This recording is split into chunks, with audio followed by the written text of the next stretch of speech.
last couple of weeks, I'd helped the boys on the Circle 3 fight off an epidemic of blackleg. Now I was headed for town, looking forward to a quiet hotel room and 18 hours of unbroken sleep.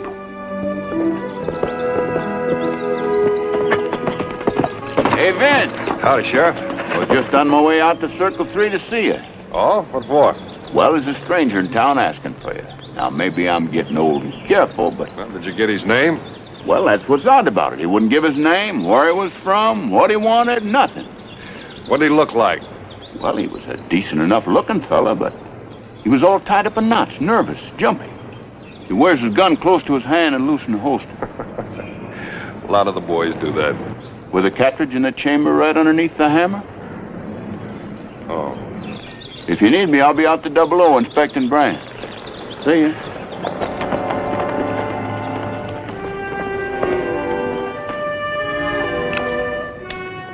A pound of caution is worth an ounce of lead.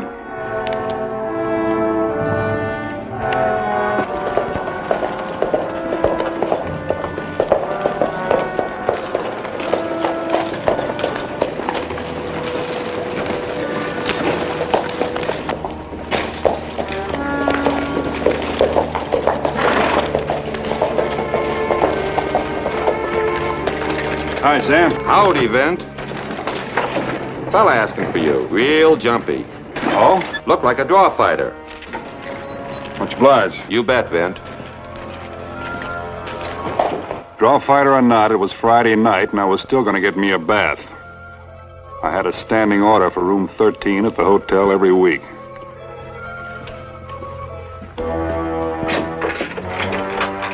Bonner? Don't! What are you trying to do? I didn't mean any harm.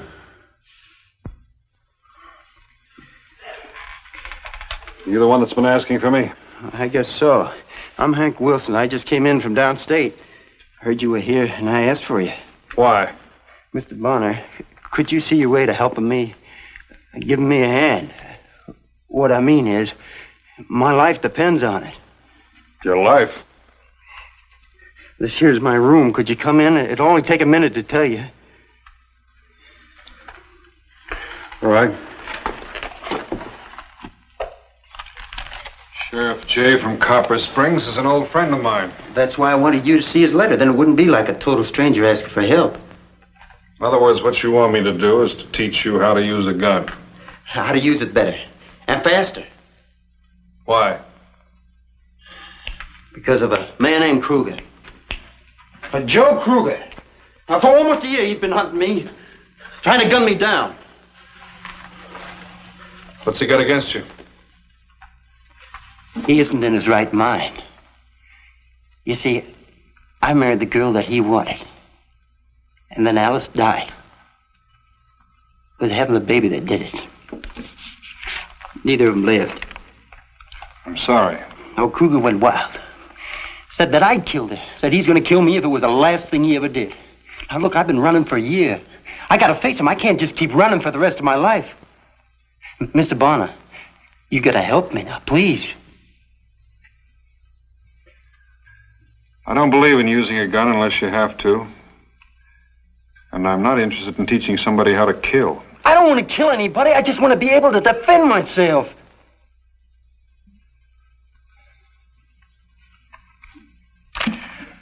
I guess we can do something about that. Here, put this on.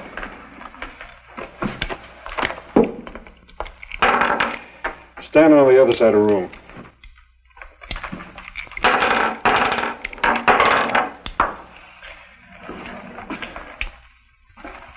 When I move my hand, throw on me. Not bad. You meet me at Logan's barn. That's an old barn on the other side of town, early tomorrow morning. We'll get in some practice. Meantime, get some rest. Thank you, Mr. Bonner.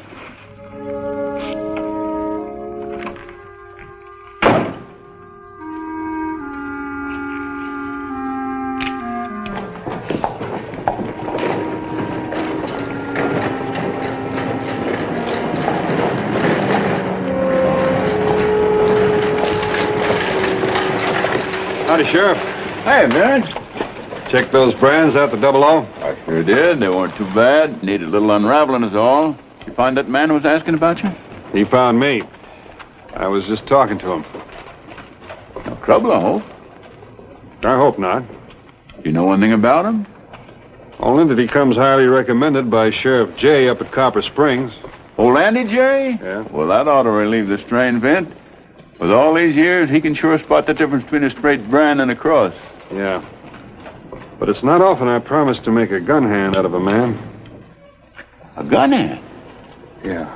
There's a fella been gunning for him, a man named Kruger. I kind of like the kid. I told him I'd teach him how to protect himself. Is the kid running away from this Kruger? He was running. He's come to a dead end. He's tired of running. He wants to face up to it one way or another. All right with you? Well, there's nothing wrong in teaching a man to defend himself. Look, Ben, after all, if old Andy J says a man's all right, chances are he is. Yeah. It is a responsibility, though, putting a gun in a young fellow's hand. Anyway, I'm going to give him a few pointers out at Logan's barn tomorrow morning. That's in case you wonder what all the shooting's about. All right. So long as nobody gets killed.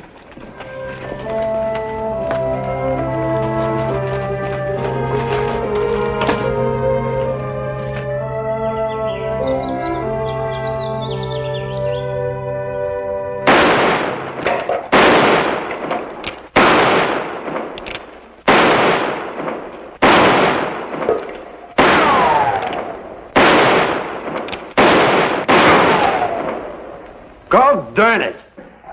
Now, if I could shoot like that, boy, I'd be okay. You will. You've got the eye, the control, the coordination.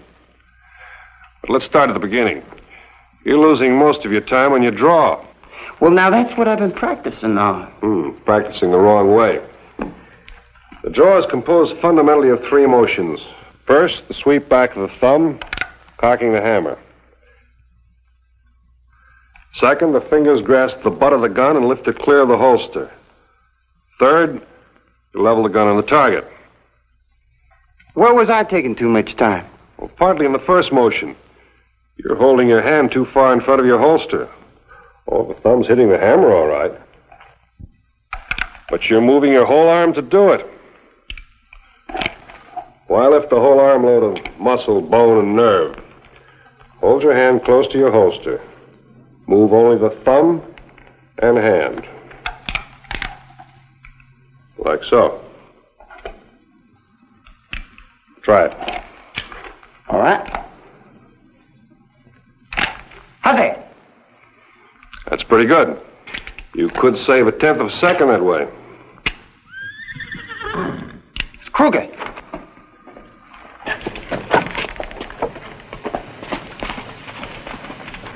What made you think that was Kruger? I'm sorry. I got Kruger on the mind. He's a heavier fella, and he's got a red sunburned face you can't miss, and he wears it sideburns Spanish style. What's next? Well, it's back to the Circle 3 for me. What you need now is practice, lots of it. 6, maybe 8 hours a day, till it's impossible for your thumb to miss that hammer. I'll make it 10 hours a day if I have to. After that, we'll see what else we can do. I'll see you next Friday. Goodbye, Mr. Barney.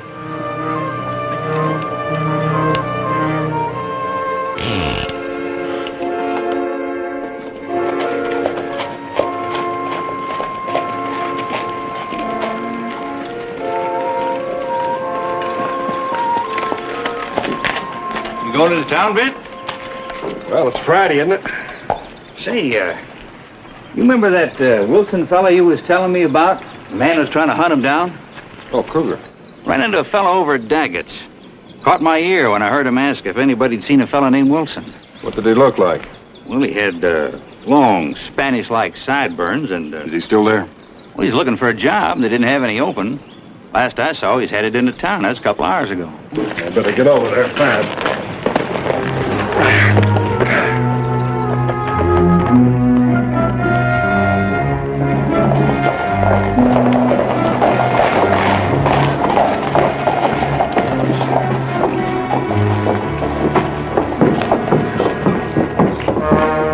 I knew I had to reach Wilson before Kruger did.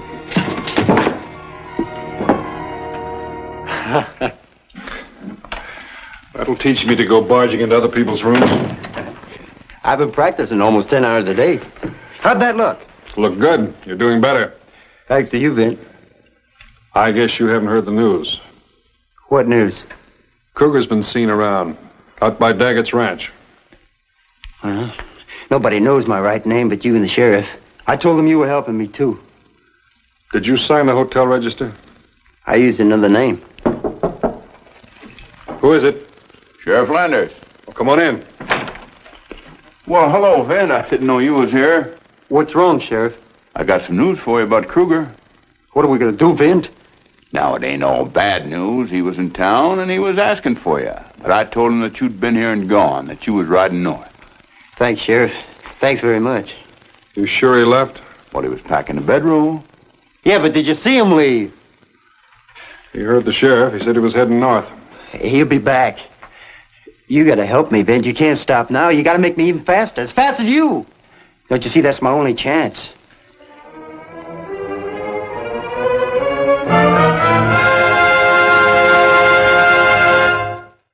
Nothing was heard of Kruger for the next 2 weeks. During that time, Wilson must have used up 50 pounds of lead in every tin can in Twin Forks. But his practice had brought results.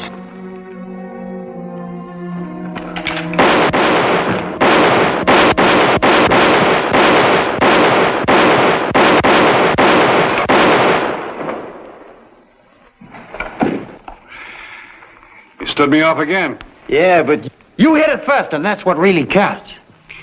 Hank, I think you're ready to save another 1/10 of a second on your draw. How? Load 'em.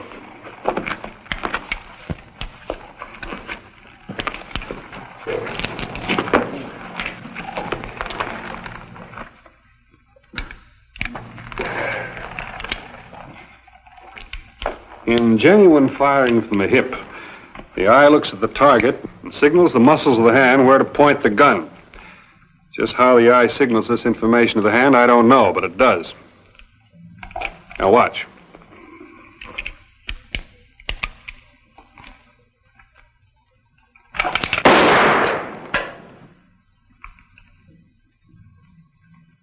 Well, how does that help? You're already doing it, but you're making one mistake. Point your gun. You're raising your gun too high. You're waiting till you can see it before you fire. You mean that takes more time? More time than if you fired from down here without having to see your gun. Now try it. All right. I did it! Sure. A little more practice and you'll be saving 2/10 of a second on your draw. Important time because it's on the shot that counts. The first one. Hey, Vint, aren't you going to stay and watch me for a while? No, I got a date with the sheriff. The sheriff? Say, has he found out anything? You're not hiding something from me, are you, Vint? No, boy. You just keep practicing. Goodbye, Vint.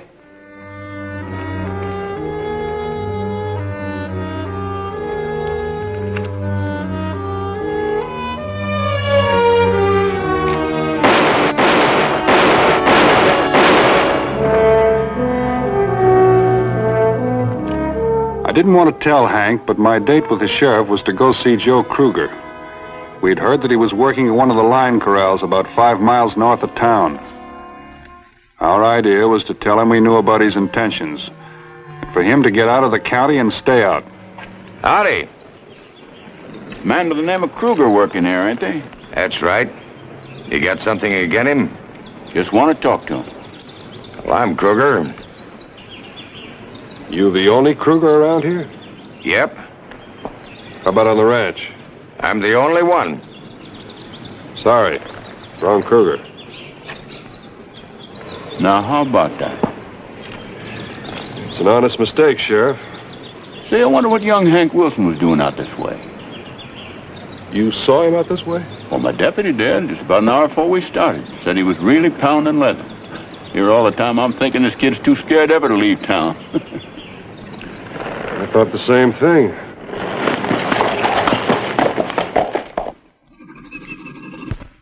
This is called softening the mainspring. When you cock the hammer, it bends the mainspring. The softer the mainspring, the easier and quicker it is to get the hammer back. Like mine. And it can save you a 1/20th of a second on your draw. I've already saved 2/10 of a second. That'd make me almost a 1/4 of a second faster than before. That's faster than 9 out of 10 men. Here, work on it. Work on it till it's good and soft. Then I'll be faster than Kruger. Well, let's say you'll be fast enough to protect yourself. Maybe even as fast as you. Maybe. Remember the other day you couldn't even hit the can over the line.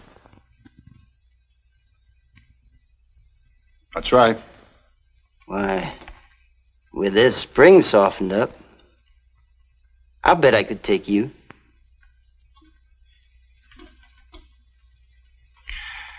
Hank, overconfidence could set you up for Kruger's gun. Overconfidence can get you killed. I'll tell you one thing I didn't do when I was learning to shoot. I didn't spend my time riding around the countryside. Who's riding? The sheriff's deputy saw you north of town this afternoon. That's a lie.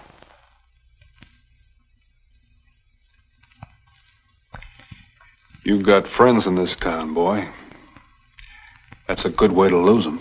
Friends. In this country, a man's only got one friend. This one. I'm going to do you a favor. I'm going to prove to you you're not quite as good as you think you are. You meet me at the barn tomorrow morning. Bring some tin cans.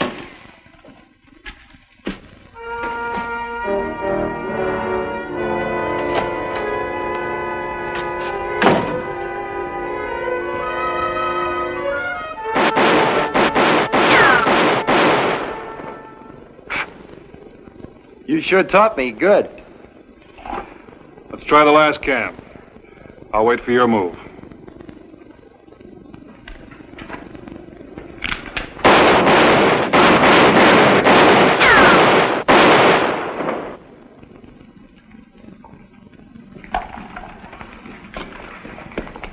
That's 3 out of 3 for you. You're a dead shot. Yeah, but you hit it first every time. That's true, and it's the first shot that counts. I know why you're beating me to the first shot. We're firing down. Now, if we were firing level, it'll be different. Let's try with this one. You stand over there.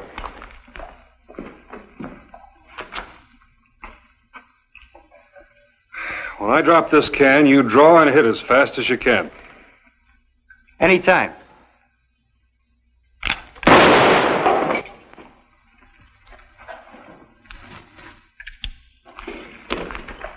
Now, you do the same for me.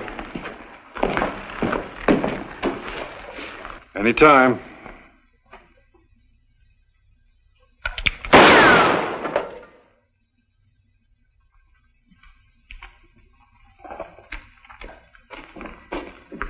Well, I guess all I've been doing is shooting off my mouth.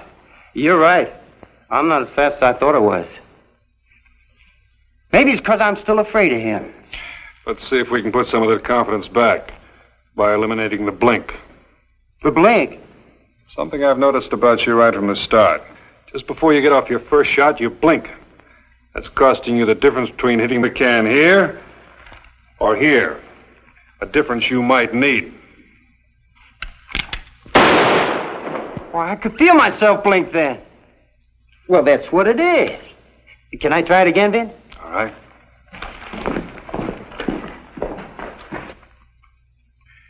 Ready?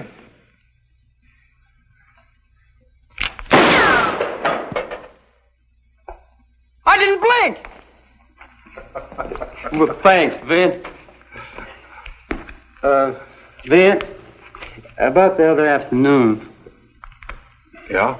I'm sorry I lied, but it was me the deputy saw riding out to the Rockin' J. Oh. Vin, do me one more favor. I've taught you all I can, Hank. I mean, would you ride out to the Rockin' J Ranch with me? Right now. What for? It's just one last favor, Vin. Please. What were you doing over at the Rockin' Chair yesterday? I'll show you that when we get there. Come on! All right.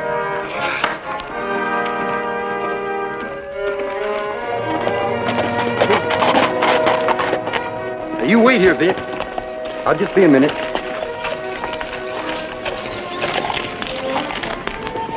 Now, don't you go away, Vince, because I got something to show you.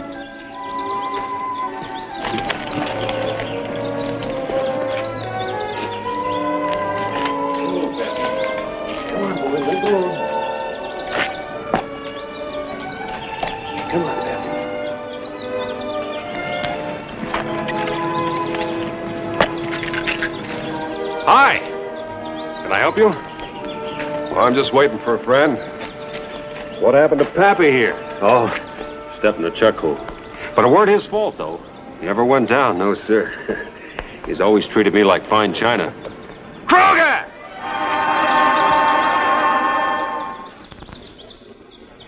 I'm ready for you, Kruger. Get along, Pappy. You might get hurt. Go on, get! Kruger! How come you shaved off your sideburns? You think I wouldn't recognize you? You're gonna die, just as sure as you made her die. Alice was my girl until you took her. She would have married me if you hadn't stolen her. She married you. And you killed her. That's all. It was you, not Wilson. She was my wife. When she died, Wilson thought I killed her. I'm a-waiting. And he's been hunting you. He's talked about it. Made threats. But he's never had the guts to draw. Those I'm too fast for. I'm giving you first move. He's too fast for you now. I know.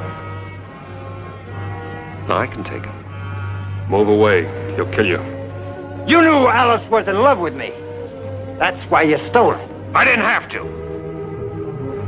Not from you, anyway. Or maybe you gave her your name. But it was me. Don't push me, Wilson. It's true. Only now she can't tell you because she's dead. Now get set, Kruger. Make a move. Don't move. He'll shoot me down. You give him back his gun. Wilson, I made you a gun hand. You got no more chance against me than he has. And I'll unmake you. You said I was faster. Move away.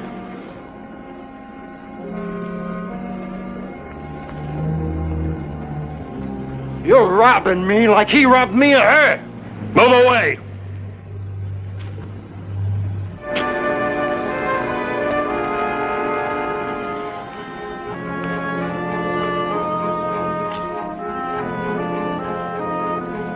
I'm going to kill you. And then I'm going to kill him. That letter you showed me from Sheriff J at Copper Springs, where'd you get it? I forged that. I figured you would do almost anything for your dear friend Sheriff J. It looks like I'm going to have to do just one more thing.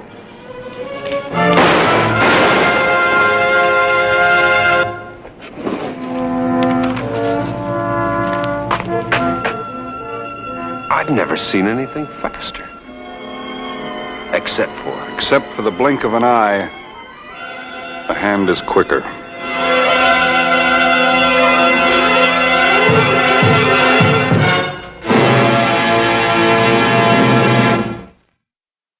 Now here's something else. The way this gun is balanced, my company guarantees 67% accuracy shooting from the hip. Now watch this. There, see that? Specially designed for gunfighters. Weighted stock. No matter how you twirl it, it winds up in firing position. Well, that's right pretty, Mr. Fraser, sir. George W. Fraser. Western representative of the S&F Smith Company of Hartford, Connecticut. Welcome to fire it if you want, Mr. Bonner. Much obliged. I don't think I could match you in that fancy twirling, but, let's take an ear off that cactus there.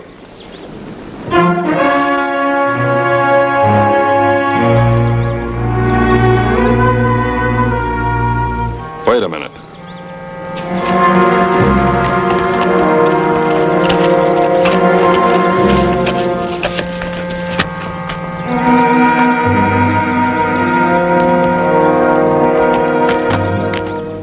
Here. He's dead, isn't he? Yeah, he's all dead. You know him, Mr. Fraser? No, I don't. What are you doing? I'm trying to find out who he is. I don't much relish going through a dead man's pockets, but, what the devil? What's that? Your guess is as good as mine, but it looks like the torn half of a flag to me. P-H-O. P-H-O? What does that mean? I don't know. But we better take him into Twin Rivers with us and talk to Sheriff Townlow. Take him with us? A cadaver? Of course. For all you know, he might have been shot with one of those fancy 6-guns of yours. Grab his feet. Where'd you come on him? Oh, about 3 hours east of here, just beyond O'Hara's Dip. Well, strictly speaking, I don't branch out that far. According to our government survey... Afternoon, Mayor Wheeler.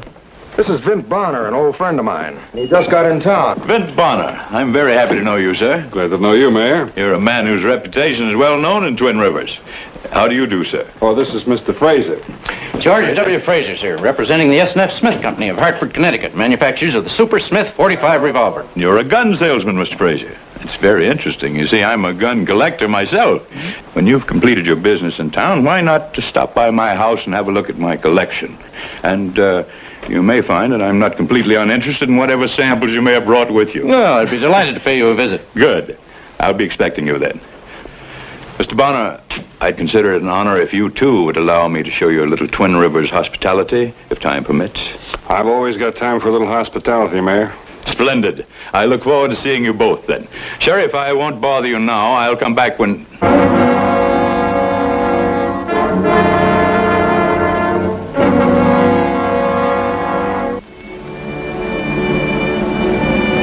Well, what is this? Matter of fact, it's the main reason I'm here. That and the dead man I found lying on top of it. Dead man? Someone from Twin Rivers?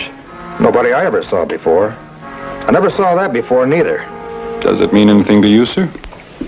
Well, I should say, gentlemen, it's merely a guess, you understand. It's a fragment of the Beauregard flag. Beauregard flag? You mean the Confederate flag? Yes, sir. A battle flag designed by General Beauregard after the Battle of Manassas to supplant the original Confederate flag because of its confusing similarity to the Union flag. I'm sorry. I'm sure you gentlemen have more important things to do than listen to a recital of useless information. Mr. Bonner, Mr. Fraser, I shall look forward to seeing you both at your convenience. Yes, sir, Mayor.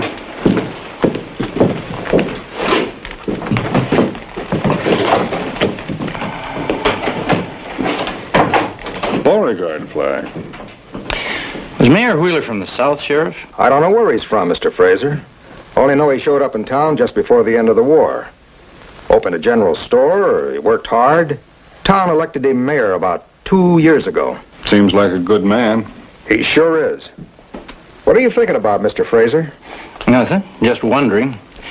Seem to know so much about a Confederate flag. Now, what does that mean? Doesn't mean a thing. Did say something about the Battle of Manassas. Well? That's southern talk. Up north, they call it the Battle of Bull Run.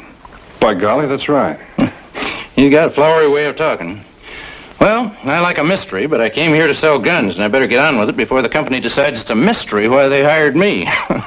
I'll be seeing you around town before I pull out. All right. Well, I better get on with buying the supplies I came for. It's all yours, Sheriff. The body, Confederate flag, and the Battle of Bull Run. Thanks a lot, Vint. Well, I suppose I gotta ask around and see if anybody came through town I missed. But I know there ain't. The last fellow that came through town wasn't your dead friend. He had brown hair and a Virginia drawl. Oh, about 2 weeks ago. He spent an hour with the mayor, and then he rode away. Confederate flags, Virginia drawls. Say, Sheriff, may I keep this? Sure, Vint. I thought the war was over. Well, since the mayor isn't home, Mrs. Wheeler, I'll come back some other time. Why, certainly not, Mr. Bonner. He's only stepped out for a few minutes. Come on over and sit down and have a cup of tea till he gets back. Thank you, ma'am. You don't think I'd let you get out of here that fast, do you? It's so seldom we have any visitors. Why, you're our first in, about a month and a half, I'd say. You said a month and a half? A month and a half? You said a month and a half since your last visitor. Well, I think so. John McMichaels from Blade. He just stopped by on his way through town. Is this McMichaels from Virginia?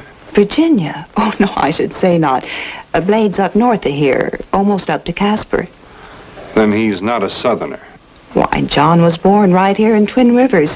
His folks moved away when he was just a little boy. This is the first time he's been by since then. A month and a half, and not 2 weeks ago. Mr. Bonner, I'm afraid I don't understand what you're asking me. I heard that a man came through here about 2 weeks ago. Mr. Bonner. I'm sorry I wasn't here to welcome you, sir. Hello, Mr. Mayor. I was just in the neighborhood. I thought I'd drop by. I'm glad you did. I couldn't be happier. Florence, I'd bet Mr. Bonner's a man who'd appreciate a good glass of hard cider. Oh, I just offered him a cup of tea. Tea? Plenty of time for tea. Do you have a palate for cider, Mr. Bonner? Well, I never turned on a glass yet. You've answered me, sir. Come this way.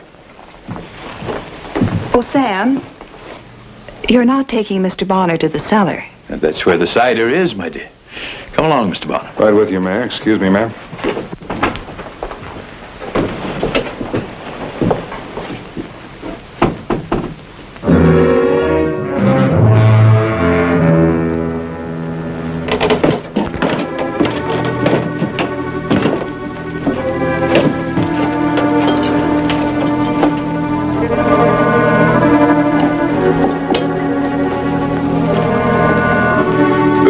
Hard cider's not easily come by these days, Mr. Bonner. That's right, Mayor.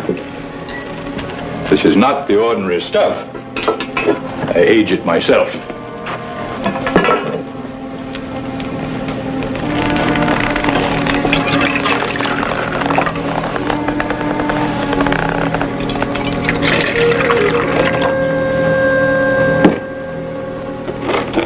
Mr. Bonner? Thank you. A very good health, sir. And yours, sir.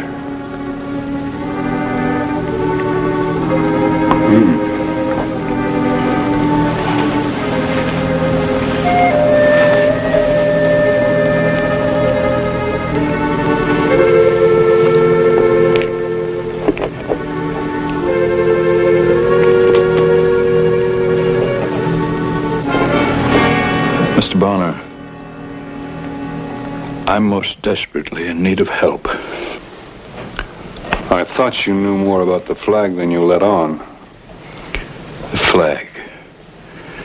Do you have it with you? Right here.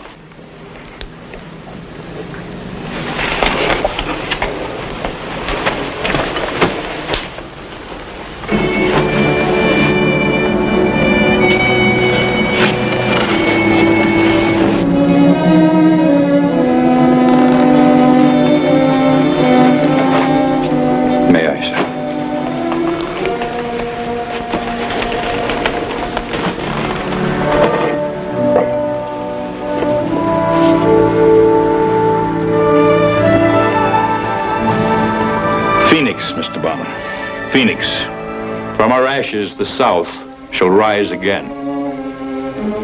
But what is Phoenix? And who are you? I'll tell you, because I need your help. It's a strange story, Mr. Bonner. Won't you sit down?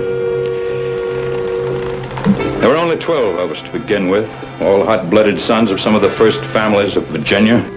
The South was beaten, but we 12 swore a bloody oath that from our ashes we would make her rise again. Phoenix. We'd collected a large sum of gold. I won't tell you how we collected it. Some of the ways weren't pretty. But we were patriots. and we felt that the cause justified the methods. This was our plan. One of our number would take this hoard of gold and ride to the northwest, find himself a town, assume a new identity, and settle there, as long as it took for federal surveillance to be abandoned. Then this gold would be taken from its hiding place and used to raise a new army. You mean start the war again? It's incredible, isn't it? Yes, it is. What about this flag? 6 of the Beauregard pennants were torn in half. Each of us received a fragment. The man that was chosen to safeguard the gold was told to wait until someone came to him with one of these. Then he would know it was time. Then you have the gold. Yes. 2 weeks ago, a stranger came to me, bringing one of these. That would be the man with the Virginia accent. He was seen coming to you. Yes, he was the first messenger. And I sent him away. Years change a man, Mr. Bonner. I was young then, hot with the fire of defeat. I carried the pride of Virginia on my shoulders. But I'm older now. My temper's cooled. I have a wife, a child. I'm liked and respected here. This is all past. You said the first messenger. Yes. The second came 2 nights ago. I knew he would. You see, Phoenix allowed for the possibility that some of us may change our minds. The first came simply with news, and I sent him away. The second came with threats. What happened? I killed him. His was the body you found. Where's the gold now? It's here.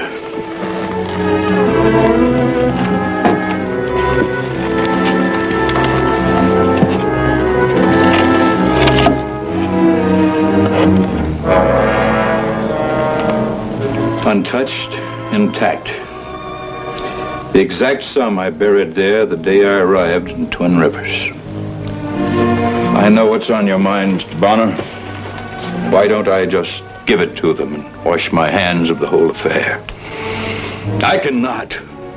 They cannot be allowed to carry out this mad plan. The war's over and done. What happens if you continue to refuse? When the second messenger fails to return, they'll dispatch a third. There can be little doubt as to what his orders will be.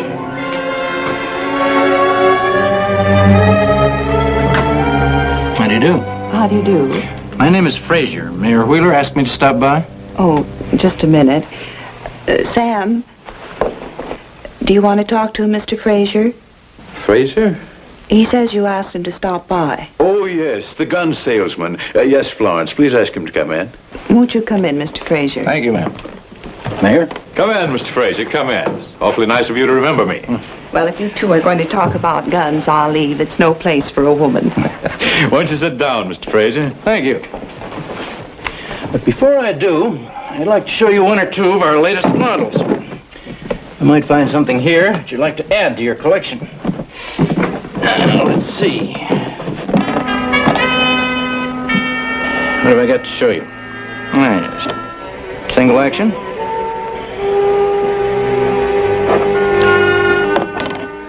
Double action.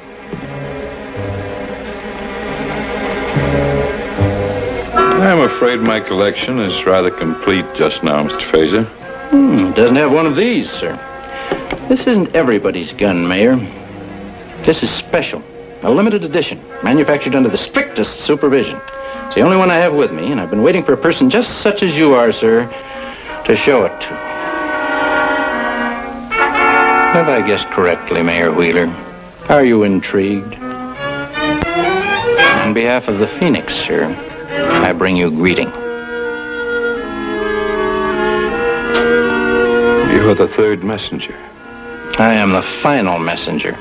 You were informed, you were warned, and now it is the decision of the Phoenix that you be... I know you'd like a cup of tea, Mr. Fraser. Why, yes, indeed. Thank you, ma'am. Just put your gun down over there and join us. And these guns? Would you mind, Sure. Mr. Fraser?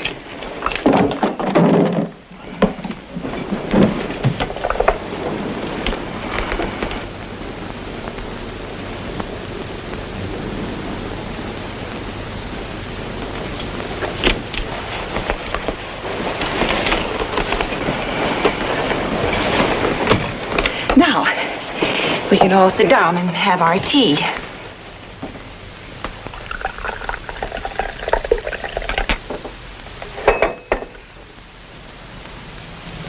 Oh, my goodness.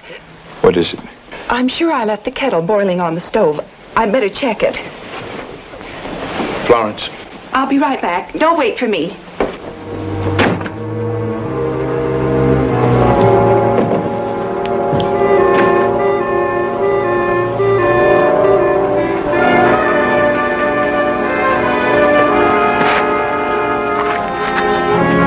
Oh, Mr. Bonner! Mr. Bonner!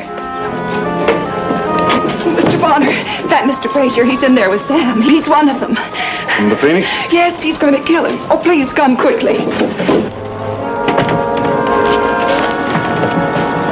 Afternoon, Mr. Bonner. Coming to see the mayor? That's right. Mrs. Wheeler, thank you for the hospitality. Good day. Sam, thank heavens. Thank heavens. You knew who he was. I know everything, Sam. About the flags, the gold, the messengers. What you've done, and what they've done to you. But I never told you about... I know.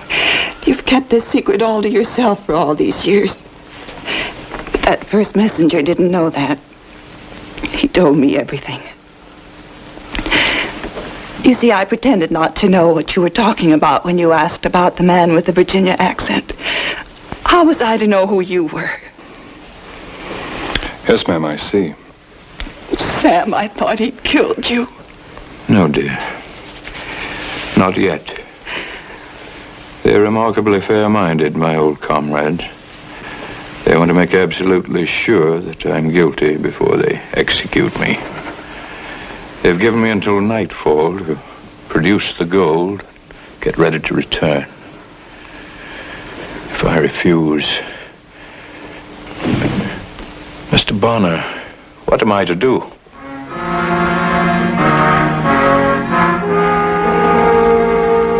Mayor Wheeler, I wonder if you'd loan me your Beauregard flag for a while.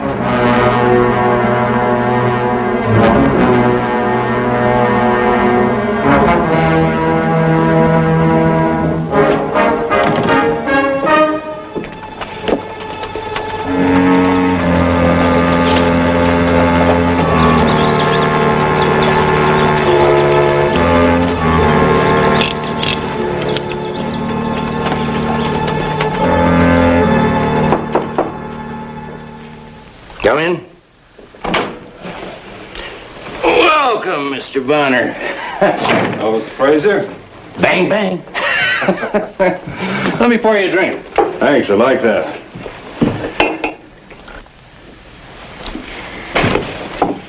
Kind of a warm day. Still carrying that old flag around with you, huh? Oh. Well, nobody seems to know what it's for. Here. Thank you. Happy days.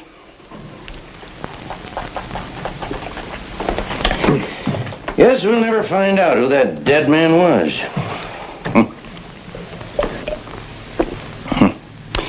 Kind of hard to figure out, isn't it? Half of a rebel flag, the letters PHO sewed across it. This isn't the same flag. No. This is my flag. Yours. And you're one of them? You didn't know who I was, and I didn't know who you were. How'd you find out? Mayor Wheeler told me. He asked for my help. Funny, isn't it? He even showed me where he hid the gold. He did. So we don't need him anymore.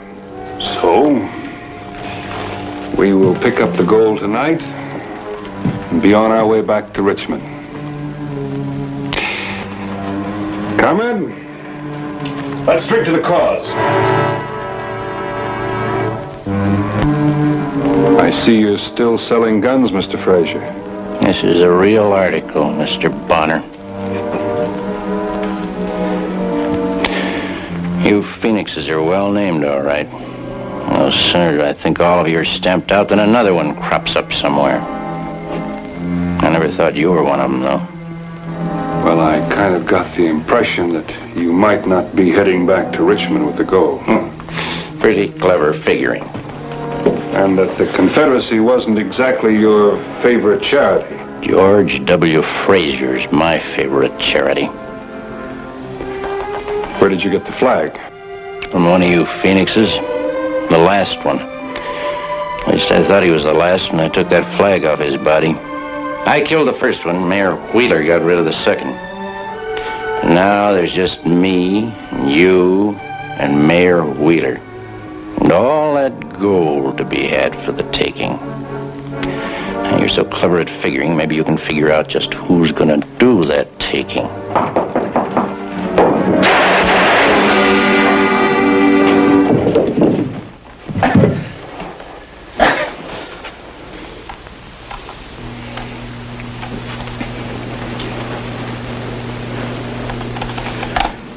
I came here to kill him myself and give myself up. I couldn't go on living in fear of what they may do. You have nothing to worry about, Mr. Mayor. You're the last one left. What about the other messenger? Fraser killed him. He himself was just a drifter who heard about a good thing and came for the gold. Then it's finished? Mr. Bonner, I can't tell you how relieved I am. Now I think I'd better go and turn myself over to Sheriff Townley. We both have something to talk to the sheriff about, but what about the gold? Yes. Well, the war left a lot of women without husbands, a lot of children without fathers, both the North and the South. Mr. Bonner, I believe I can trust you to see that it serves a worthy cause. That's a job I'd like, sir.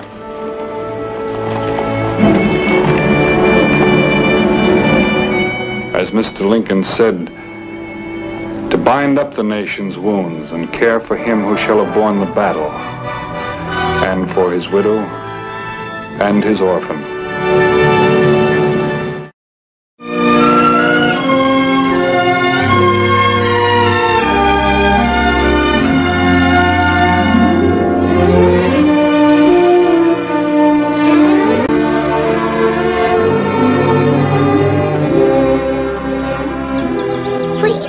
Killed him, Mr. Bonner.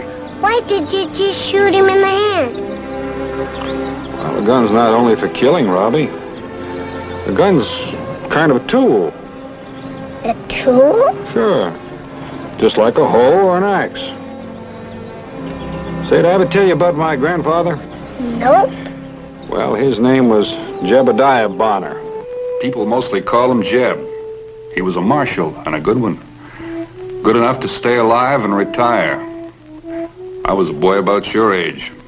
My ma and pa had been killed before I remembered, and Grandpa Jeb had seen to it that I was raised with Doc Ludlow and his wife. Grandpa Jeb was coming home that day. That's all I'd been able to think about for weeks.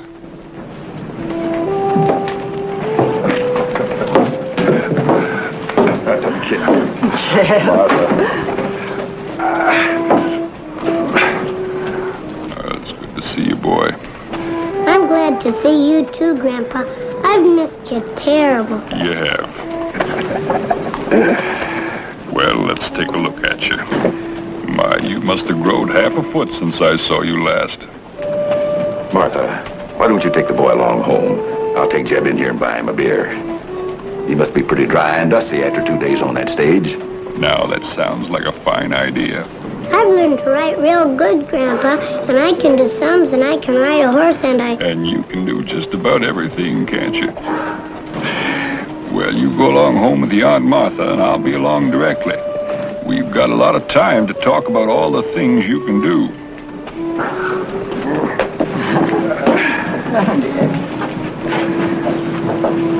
Jeb, suppose we just take that prescription I mentioned a moment ago.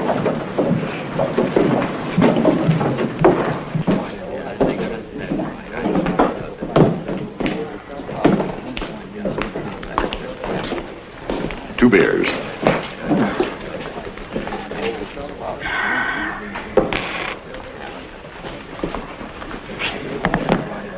This will be the first of a million of them, Jeb. You've earned every one of them. You're Jeb Bonner, aren't you?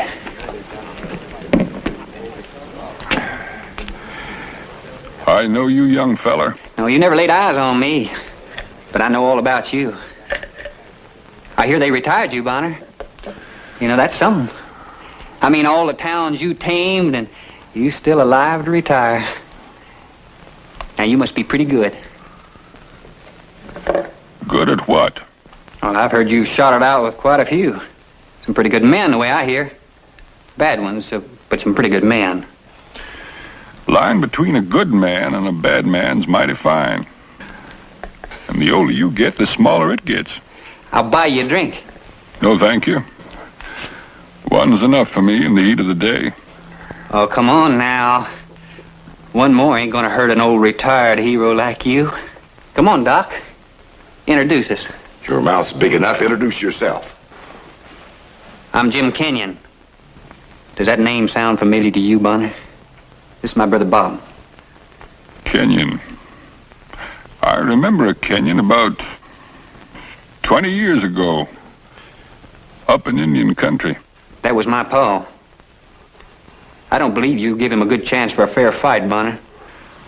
Well, whether you believe it or not, son, isn't too important. When a man's 20 years dead, it's high time people forgot about him and went on living. Don't you get preachy with me. What is it you want, son? A fight? I'm past that. But you go mind your business, Jim. You should teach him to mind his mouth. I've tried to, Doc. He's voting age. You planning on staying in Canyon City? I thought I would. Now, you ain't gonna tell me the town isn't big enough for the both of us, are you? Well, you ain't gonna like it here. And I just know you ain't gonna like it here.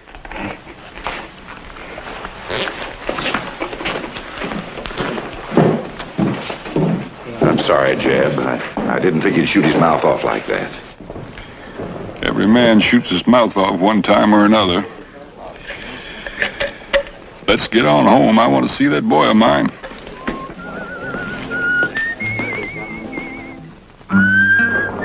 Jim Kenyon didn't leave it there. Guess he wanted the town to know how he felt because he horsed Grandpa and Doc off the sidewalk on the way home.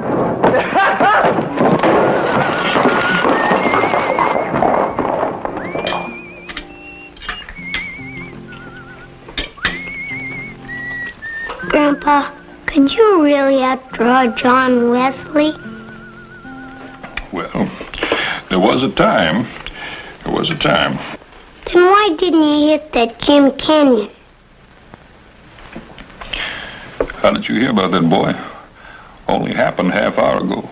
Billy Haskell told me. His pa seen it. You just stood there and let them walk all over you. What would you have done, Vint? Gee, I don't know. Something. Yes, I suppose I should have done something. Then why didn't you? Vint, if you were a real fast runner and been running real hard for 20 years, how do you suppose you'd feel? Tired, I guess. Well, that's me. I'm tired. See that hand? It's got a line in it for every year I've lived. And the fingers that used to be quick and limber, well, they're stiff. And the joints ache when the weather's fixing to change. I've learned a lot of things, but what good's all a man's learning if his body won't do what his head tells it to? Now, do you think I could outdraw that Jim Kenyon? No, sir. I guess you couldn't do anything else but take it. Let the boy alone. He has to be alone now. Yes, I suppose so. But it's always so hard to lose a dream. Excuse me, Mom. I think I'll take a little walk.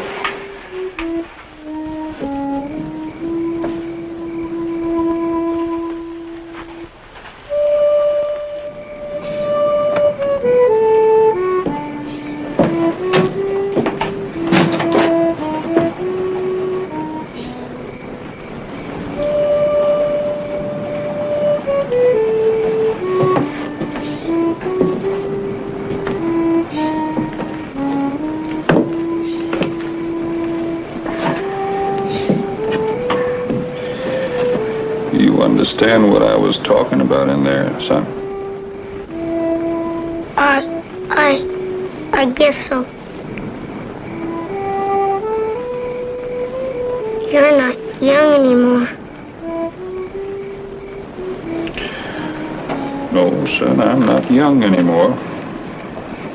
But, Grandpa, isn't there something anyone can do, even if you're not young?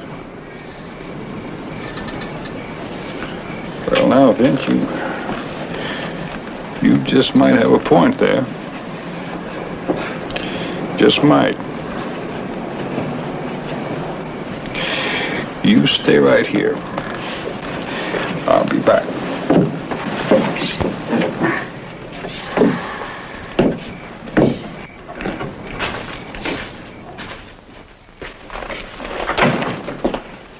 You'd be Marshal Bonner, right?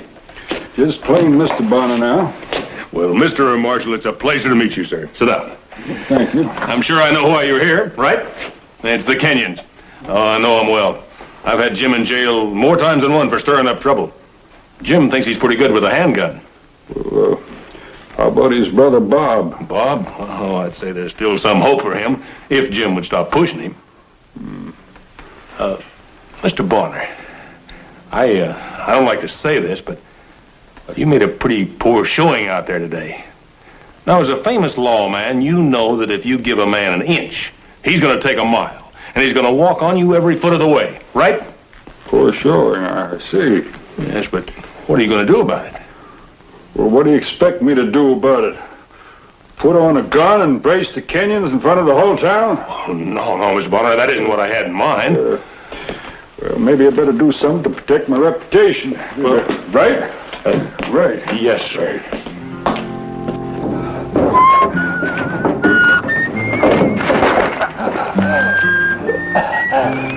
Grandpa told me later it wasn't too much for a feller who had spent half his life rousting drunks out of bars. Just a trick he used on the youngster when he wasn't expecting it.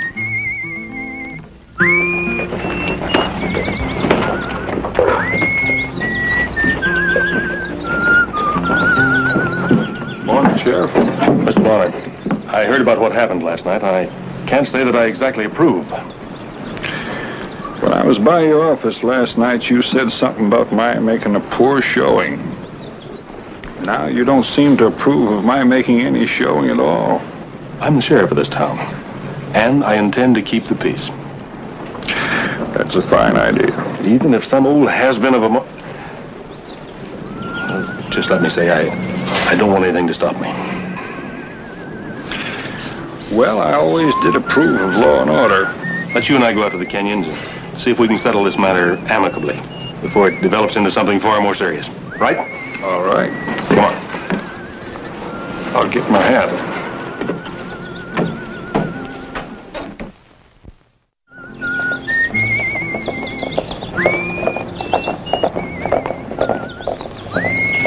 We've gone further than we should with this, Jim. Now, you take it easy.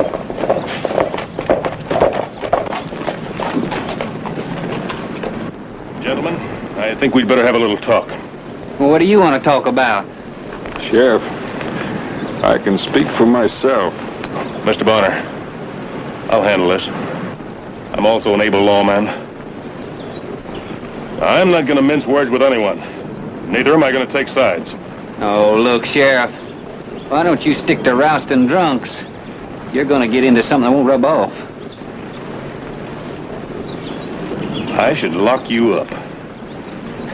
And why don't you step off that horse and try it? I've had about enough of this, Jim. Now you pull in your horns while there's still time. Now you shut up, Bob. Come on, Sheriff. Come on, lock me up. And you're man enough to do it without that gun, ain't you? Yes, I think so.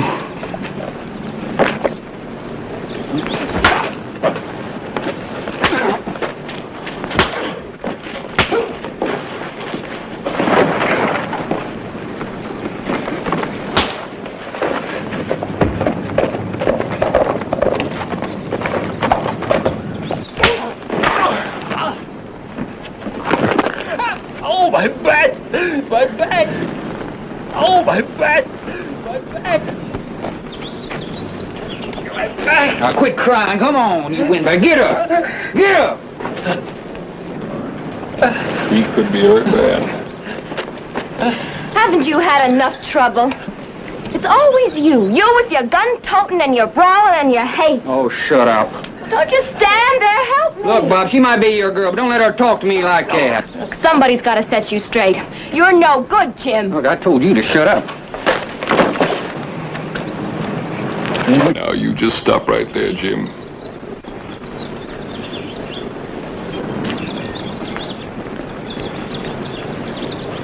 Now, you just move back there and stay like you are.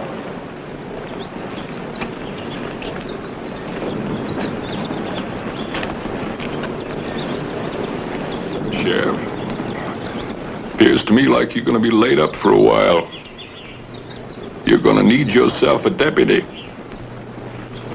I'd be right honored if you'd make it me.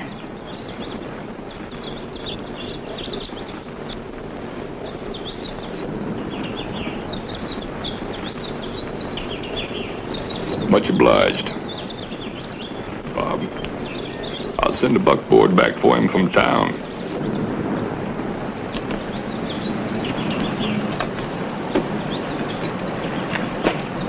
You're just as big a fool as your daddy was. I'm gonna kill you, old man. I'm gonna kill you. You so mixed up, you gotta kill me to straighten yourself out. Anytime, anywhere. Now, you let me get my gun, I'll settle it right now.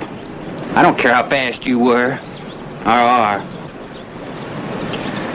I like witnesses when I gun a man down.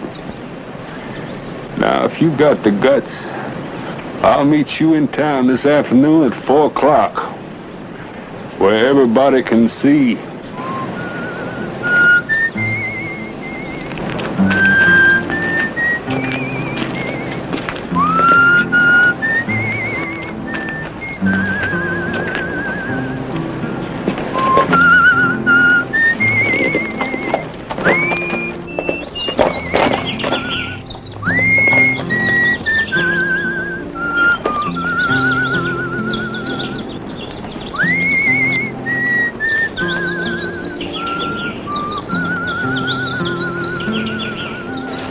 I'm sorry, Mr. Bonner. Sit down, Bess. You love Bob, don't you? Yes. Then you were right in doing what you did.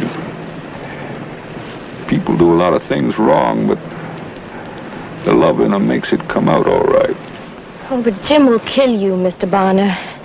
You're... Old. Yep, I'm old.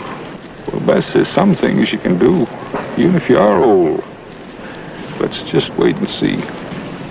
How did you know that about love? Well, girl, you have to be young before you're old. Did you have a girl then? Had me a wife named Lisbeth. She had eyes the color of a pond right after a quick freeze. She died a year after we were married. Gave me a boy named John.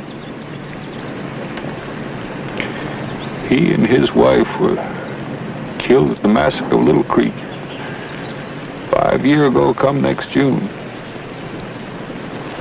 And they left me bent. You must have really loved her to remember her like that. Loved her? That's a pretty feeble word to express an emotion as big as the sky.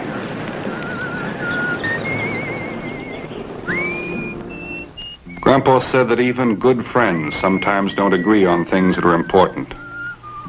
Doc Ludlow made his feelings pretty clear. If you face Jim Kenyon, you'll be dead. He's fast. I've seen him. I'm sorry, Ken, but it's 25 minutes to 4. I'm sorry, too, Jeb. Sorry you ever came back to Canyon City.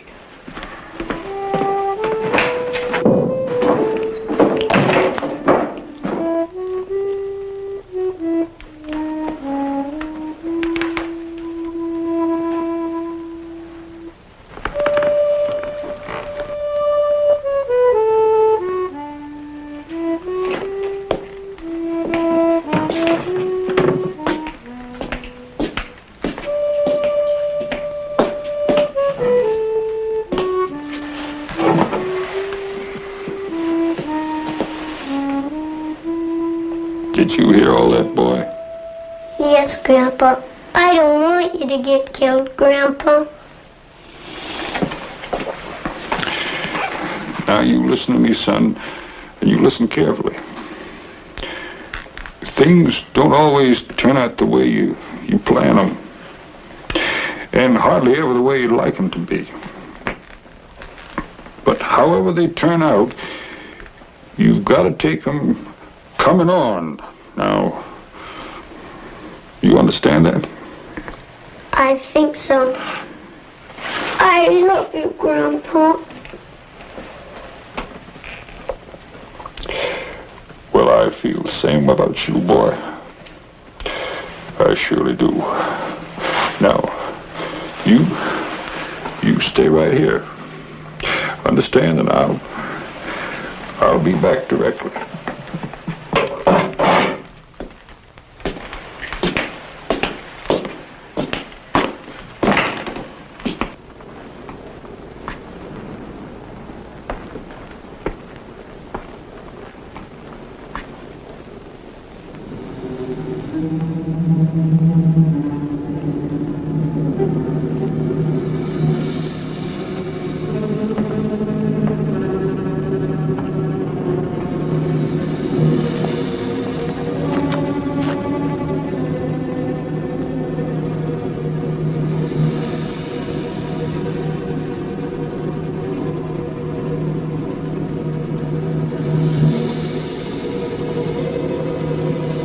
But, Grandpa, isn't there something anyone can do, even if you're not young?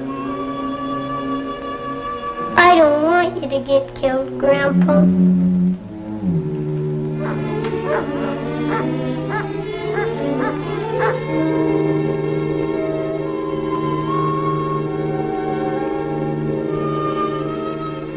No, sir. I guess you couldn't do anything else but take it. I love you, Grandpa.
You didn't let me get close. I could have beat you. I could have beat you.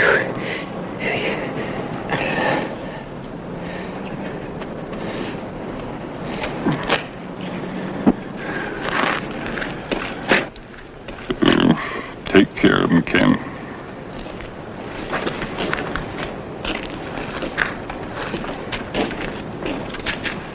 That was no lucky shot, Bonner. You could have put that bullet right between his eyes and no one would have blamed you. I'd have blamed myself.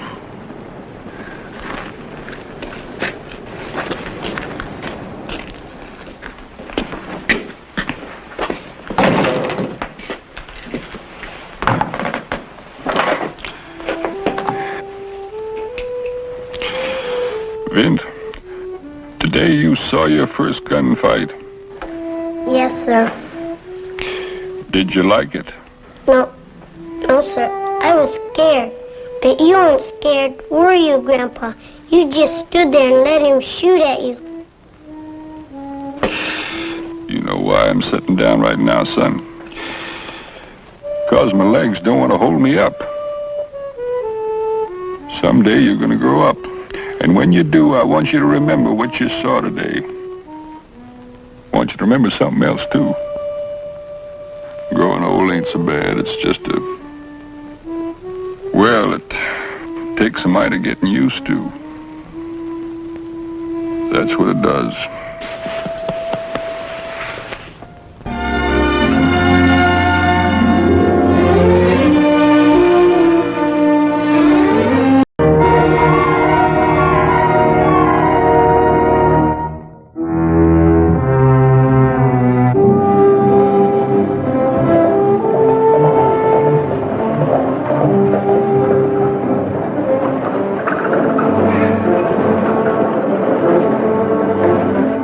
Push a horse or a man just so far.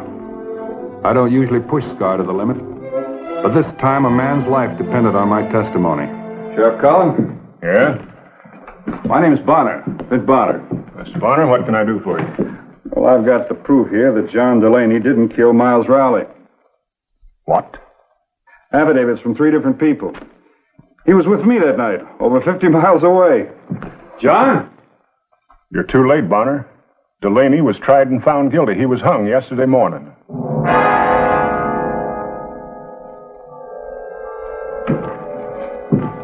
He was what? The evidence was all against him. There was nothing on his side. The jury found him guilty. But you hung an innocent man. Innocent? Read the affidavits. I had to look up the people that were with us that night. I've ridden day and night.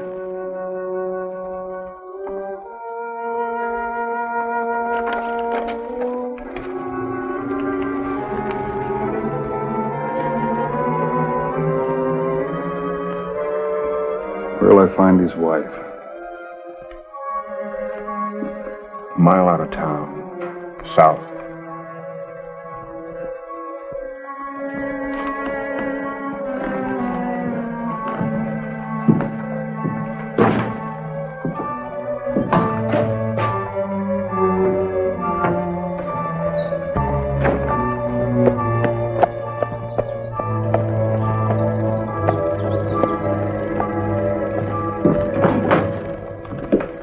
My name's Bonner, son.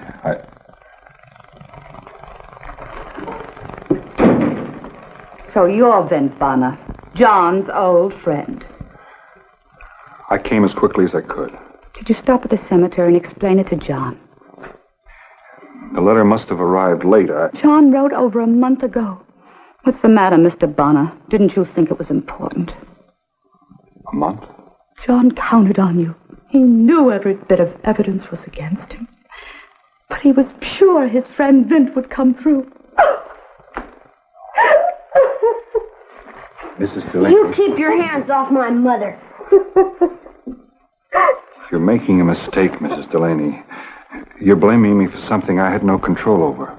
All I can see is a man who might have saved John's life. And didn't get here. My mom wants you to leave, Mr. Bonner.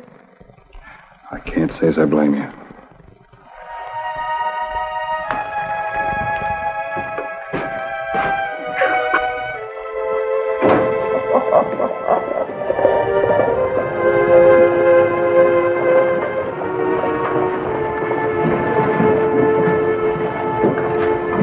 Oh, Miss Bonner, I'd like to talk to you. My name is Mason, George Mason. I defended John. Well, Mr. Mason, I'm a tired man. I'm going to get some sleep. I heard about you from Sheriff Cullen. And you probably know the rest of the story. By now, most of the town has heard. Couldn't you have gotten a delay? I did, twice. But the town was kind of upset. Yeah. Well, the town hung an innocent man because it was kind of upset. May I give you a little advice? Mrs. Delaney just gave me some advice. She advised me to leave town. Mrs. Delaney was right. Well, I'm going to get some sleep, and I want to go over the whole case with you. For what reason? Because I'm going to find out who killed Miles Rowley.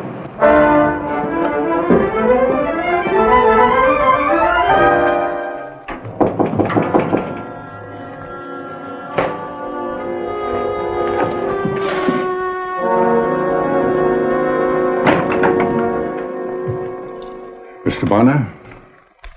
That's right. I'm Judge Wayne. May I come in?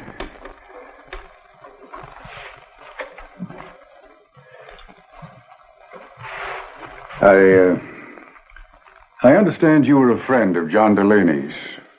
I was.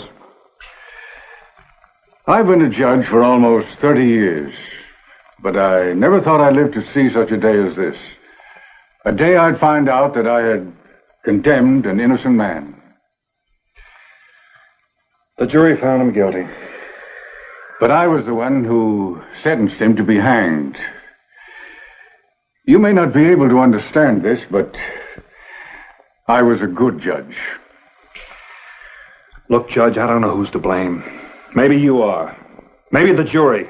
Maybe the sheriff. Maybe the whole town of Dobie. But I'm tired. I'd like to get some rest. I'm sorry, Mr. Bonner. But since you were a friend of John's, I wanted you to know how I felt. It wasn't easy coming here. Good night.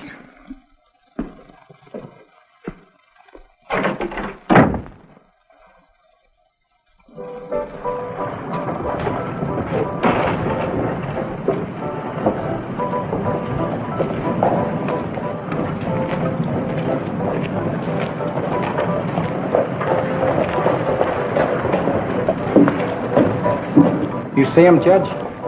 Yes, I saw Mr. Bonner. That's what I hear, right?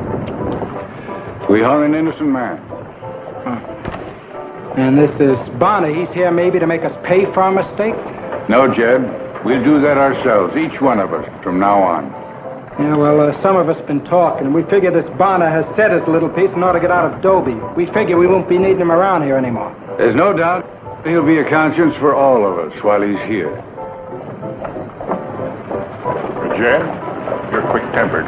Take it a little easy. I got a right to think. I'm not denying you that right. Just don't act. Bonner's reputation isn't founded on thin air. Well, now, if I haven't found a gun yet, I mind drawing against, Sheriff. I reckon I'll be doing what I think needs to be done.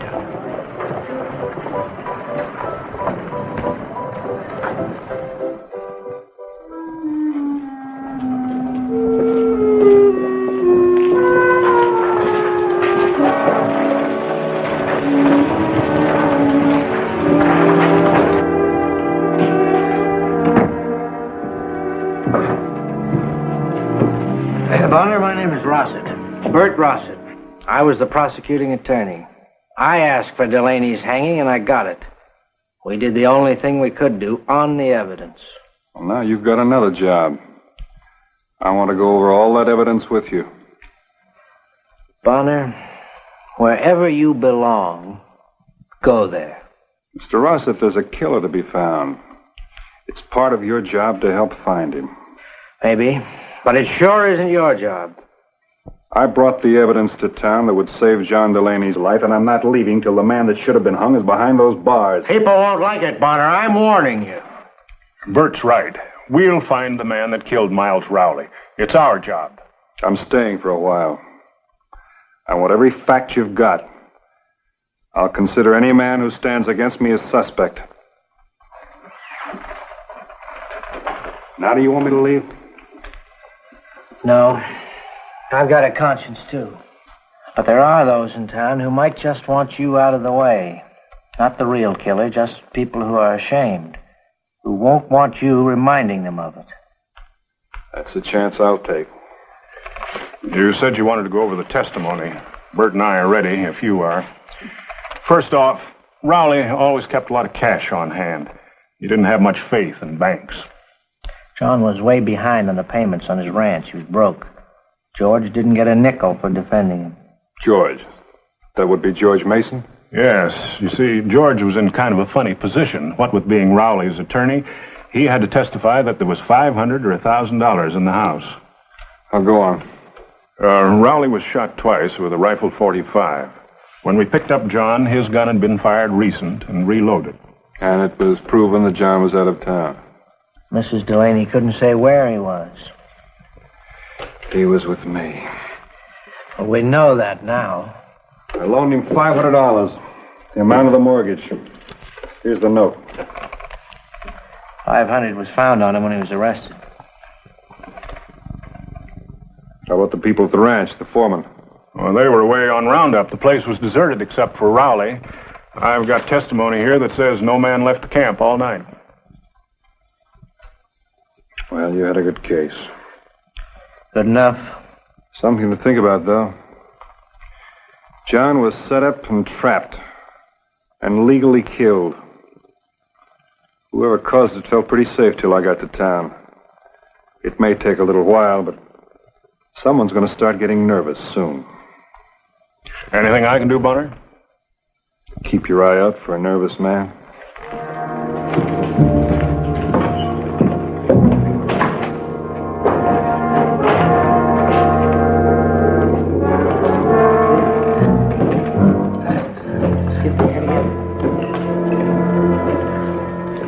Mr. Mason, I'd like to talk to you. Oh, sure, Bonner. Sit down. Since you were Rowley's attorney, I'd like you to take me out to his place. I think that'll help. Couldn't hurt anything. When do you want to go? If you're finished right now. Let's get started.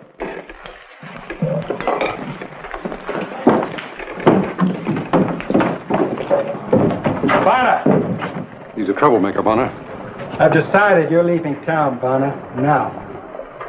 When I'm ready to leave, I'll let you know. I heard with a gun you're quite a man.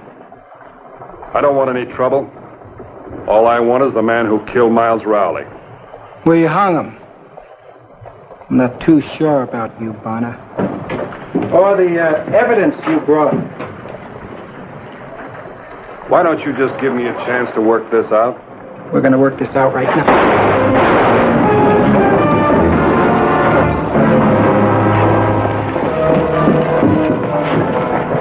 Doctor's office. Baldwin drew first, Sheriff.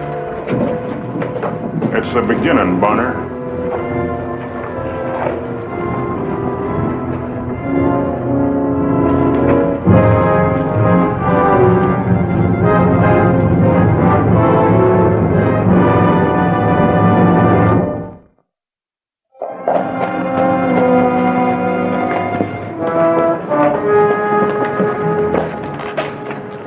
Find anything? How's Baldwin? He'll live. Look, Sheriff, when you questioned John, did he say why he used his gun? He killed a snake. Well, he had a Groot 45 in his cabinet, too. Did you check it? It was clean and loaded.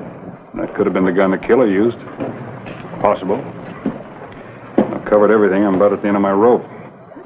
Then you're leaving? Not yet. Well, until you do, I'm hiring an extra deputy. As long as you're here, I expect trouble. There's no use saying I don't. I'm sorry, Sheriff. I didn't intend it this way. When people see you, they see just one thing, Bonner. Their own mistake.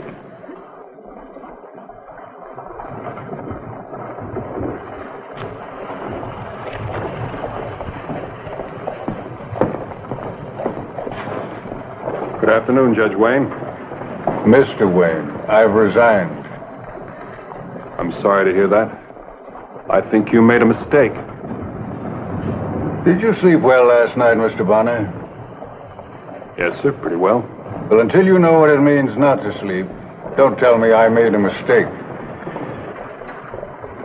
I hope you'll feel differently about this when it's all over. It'll never be over for me. The years that are left will be haunted years.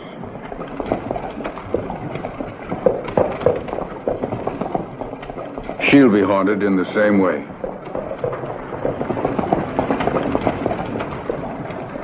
It's a long way to the Delaney Ranch. The cemetery is that way, Mr. Bonner.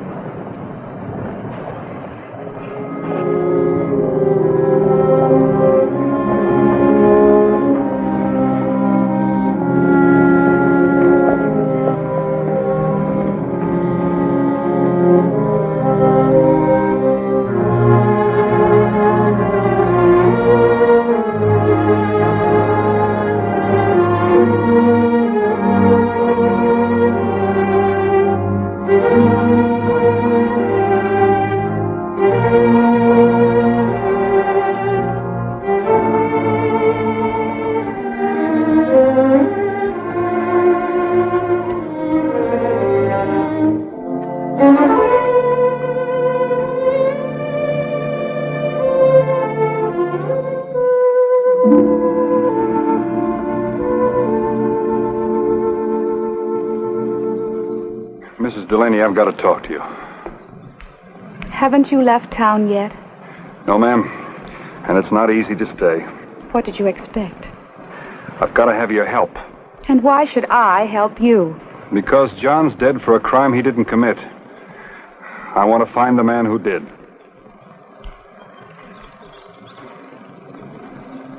All right, Mr. Bonner. I expect John would want me to talk to you. Thank you. What do you want? I've been over and over the evidence. I can't find a thing to point to anyone else. Not a soul. Seems to me George Mason said some money was stolen. There was not any proof there was any money in the house. How about relatives? Who stands a chance to inherit Rowley's ranch? There aren't any. Leastwise, nobody knows of anyone. Thank you. You may have helped me. I heard about the shooting this morning. There'll be others who'll try. I wanted to when you rode up to our house. And now? I hope you find Rowley's killer. That's all I want now. Thank you, ma'am.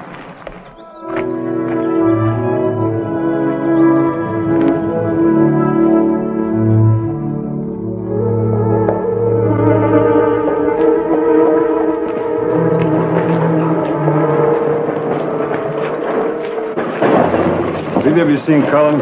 He just took Judge Wayne to the doctor. What's wrong with the judge? He shot himself. Is that what you want, Bonner? Are you going to keep walking the streets of Dobie until we're all punished? Because if you are, somebody's going to finish the job that Jed Baldwin started. Judge is pretty bad. Doc doesn't think he can do much for him.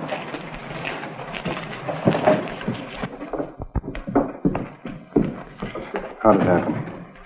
The judge hasn't had much to live for since you hit town. Anything I can do? Money? No, don't reckon he'll need much. How about his doctor? They were old friends. Look, Sheriff, I think I've got a way to smoke out our man. What is it? It has to do with motive. Who stood a chance to inherit the ranch? Seems to me Mason's been trying to locate the next of kin. Yeah, but nothing about motive. Only talk of a large sum of money that was kept around the house. What do you think the motive was? I can't tell. But something might happen if you let it be known I was riding out to bring back an heir. Have you found one? No, but I'm leaving in the morning. And you want me to spread the word? That's it. Someone must have stood a chance to gain something by Riley's death. They wouldn't like a relative turning up.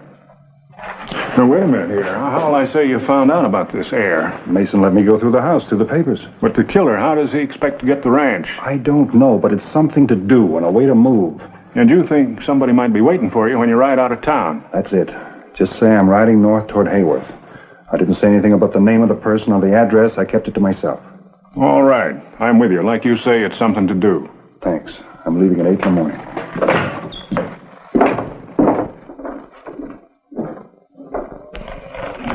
It sure beats me how he found anything. I thought we went over Miles's papers real good. No, Bonner's a stubborn man. He don't give up easy. Well, he's leaving Dobie, and that's good enough for me. It's for the best. One of these days you'll think different about him. You're so concerned with your own feelings, you forgot about his. I didn't forget. You're the only one who had nothing to be ashamed of? Is that what you want to say? I guess so.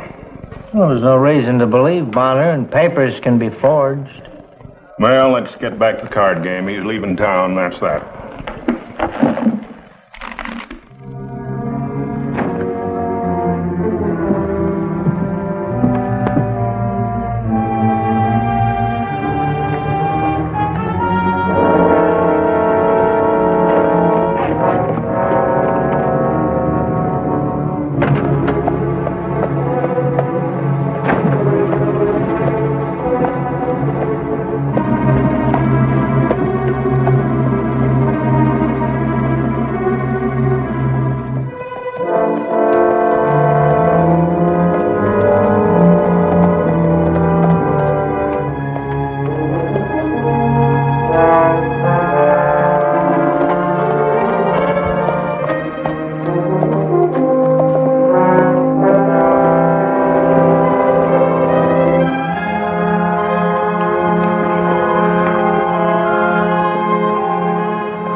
In the back of your head and neck. The warning that makes the difference between staying alive and dying.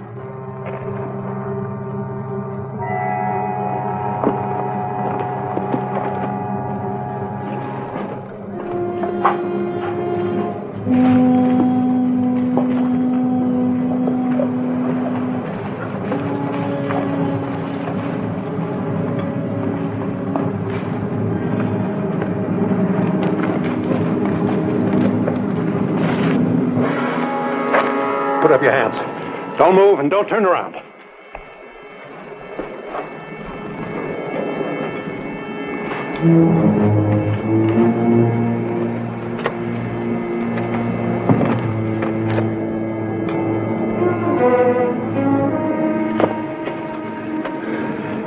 What's the trouble, Mr. Mason? I didn't make trouble. You came to Dobie, and I'm going to kill you. Just like you killed Miles Rowley. Not quite. You're going after your gun before I shoot. How long do you think you can keep it a secret about the air? Just so long as nobody ever hears from anybody in Dobie. You didn't kill Rowley for the few dollars he had at the ranch. Hardly. I managed his business for him. I've been taking money out for years. Miles finally caught on. When he told me what he knew, I did the only thing I could do. I killed him with his own gun. Then why defend Delaney? Oh, I'm an attorney. Besides, I happen to know that my client was innocent. You should have listened to me and the people of Dobie. You might have lived if you'd left town. Everyone makes mistakes. Everybody but me. You made one mistake. That letter I found out at the house. I want that letter. Take it.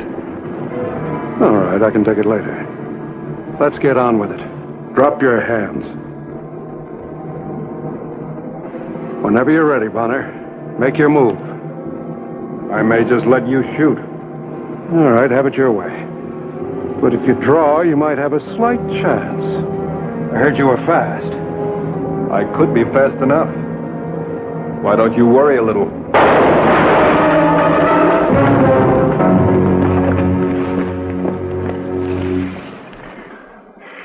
Good thing I was close enough. You heard the whole story. I'm glad you did. I'm afraid the town of Dobie wouldn't have believed my story about Mason. I fired just in time. You fired? Why, sure. I knew I could count on you, Sheriff.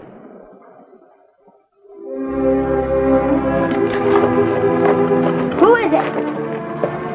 Step on it, Jackie. came to talk to you. Would you put the gun aside? I know how you feel. I don't blame you. But I'm leaving town tomorrow, and I've got something I want you and your mother to have. It's money. That's right. You're the man of the house now, and I know your father would approve. No, he wouldn't. Not from you. How long did you know your father? All my life. I'm 10. Well, I knew him nearly 20 years, and I'm sure you'd approve. Here, take it. I don't know what to say, Mr. Bonner. Don't say anything. Just take good care of your mother. I'll be checking in with you.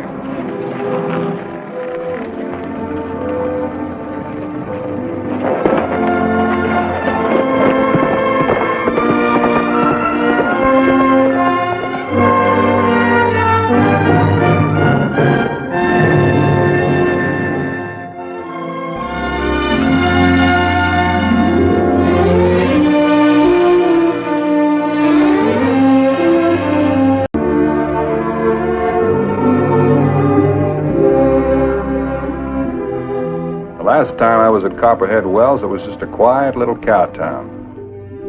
That's why I'd come there for a rest. But things had changed considerable. They'd struck silver near Copperhead Wells. I figured I'd call on my old friend Juniper Dunlap at the Sudden Dollar Saloon and pick up the latest gossip. You like to prove it? Anytime. But even old Juniper was having trouble keeping things peaceful. Let's keep it a friendly discussion, will you? Juniper? You put on a show like this every night? Vince Bonner. How are you?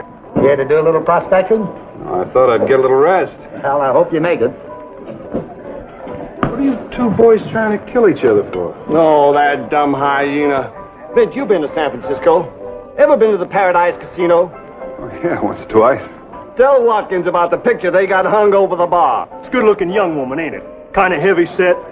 And she's stretched out on a divan combing these here long golden curls. To tell the truth, I don't rightly remember the color of her hair. Oh, you can't miss it. Them curls is all that's covering her up.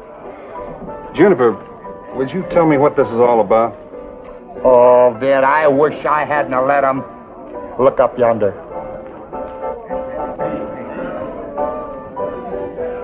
Saloon ain't a saloon without it's got a good-looking woman over the bar. Yeah. Dunlap wouldn't pay for it, so me and Hooper took a collection. Oh, and you, bought yourself a painting, huh? No, we don't want nothing secondhand. We hired an artist.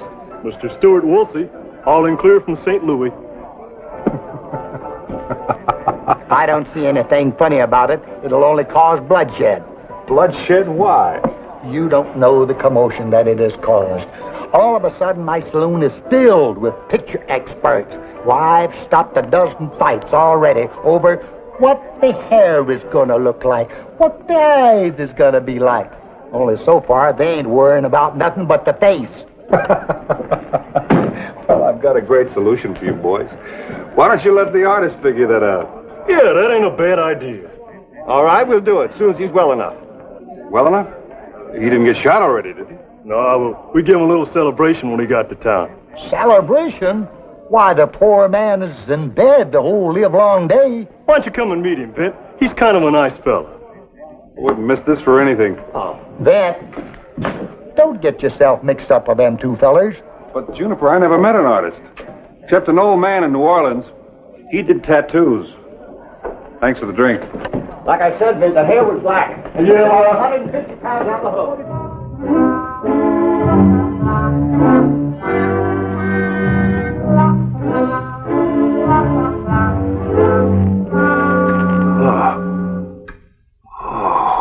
One thing's certain. No more celebrations. Those clodheads had no right to fill you full of red eye. It's just that I wasn't prepared. You know, St. Louis, by and large, is a gentle town. Well, it was a hearty welcome. Now it's just chicken broth. You try it, Mr. Woolsey. You haven't eaten all day. Come on.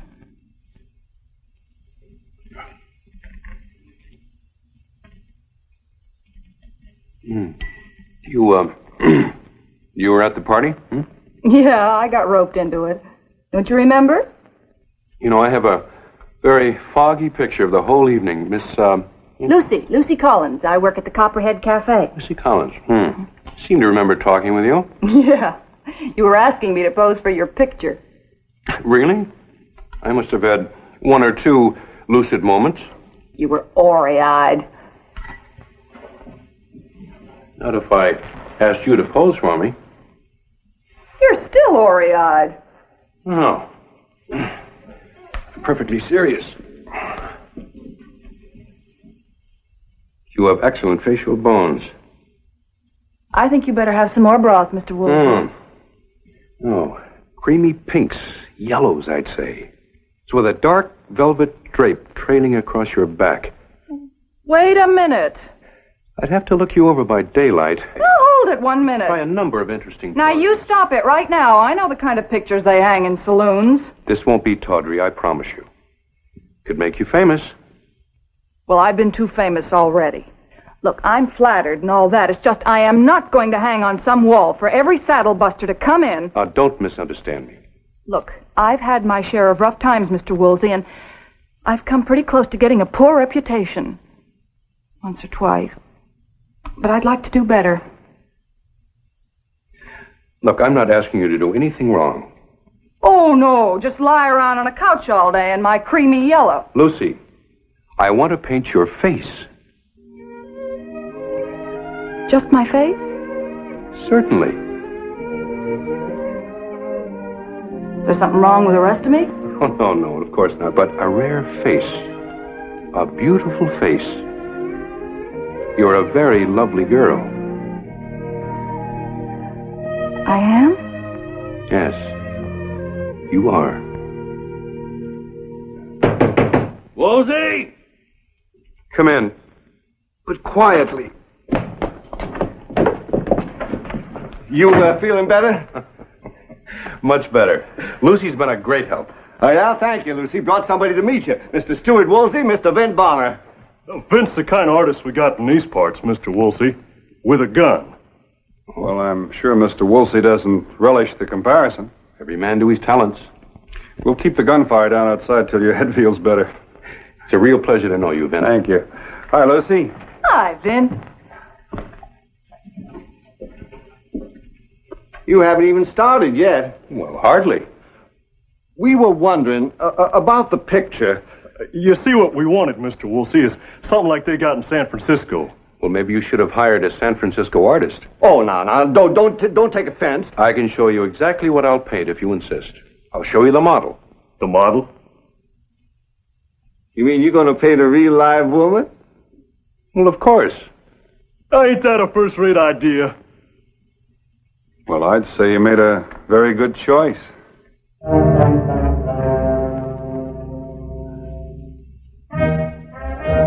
Not Lucy.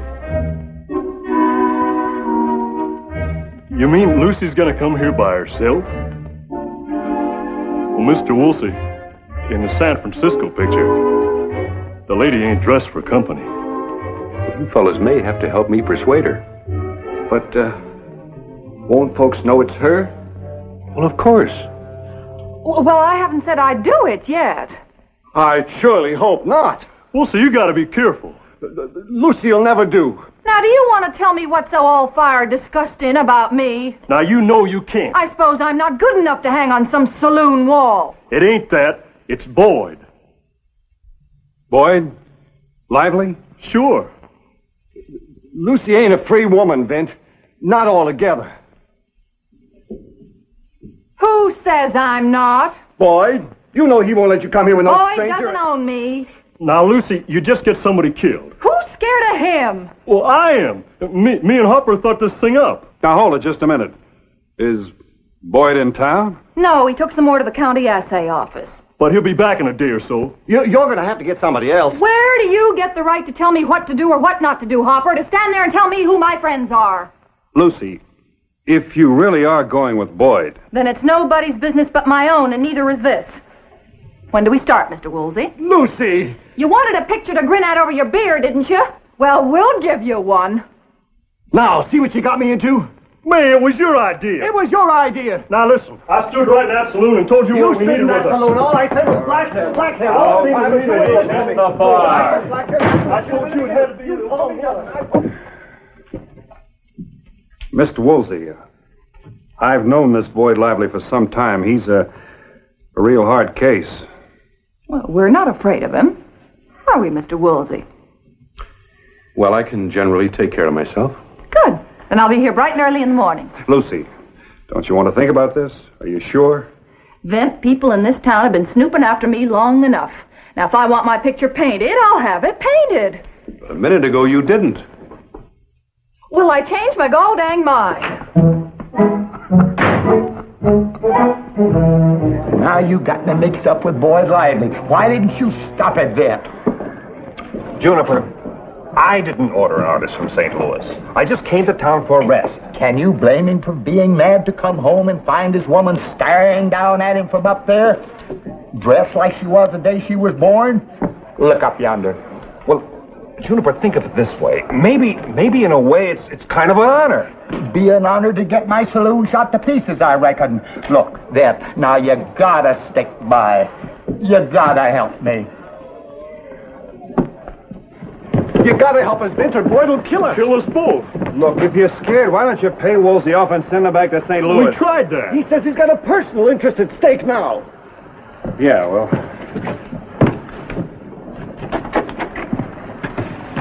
Oh! The girl is an inspiration. I'm going to be at the top of my form, Vint. Glad to hear it. Last night, why, I could only see a fraction of her beauty. But this morning... What about this morning? The flesh tones, the texture. It does your heart good just to think about it. Maybe we ought to talk a little about the picture you're painting. Oh, it's too early, Vint. I couldn't possibly tell you yet. Well, little things like, which way will Lucy be headed? Things like that. You must never ask an artist to discuss a work in progress. Don't worry, Vince. You know, painting the female figure has been a high and noble art for centuries. Haven't you ever seen the great classic portraits of women? Don't you know Titian, Boucher, Rubens? I know Quincy Rubens once down in Tombstone, Arizona. Oh, no, it's not the same one. You know, I've always admired their old masters, but I'm learning something out here. You don't have to go to Europe to paint. Well, there's great beauty right in this frontier. Yeah, like trees and rocks and mountains. And people. Lucy, for instance. That's what I thought you meant. I really believe this job is going to be one of the best pieces of work I ever took on. I don't know anything about the things you know about, but I know this country. And I know Boyd Lively. He can be mean. Well, does that imply I'm to be afraid of him? No, but out here a mean man settles his problems with a gun. Are you handy with a gun? No.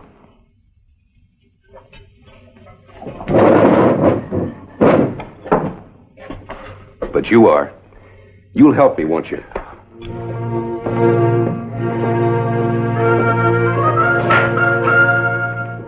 So I wound up bodyguard for most of the town.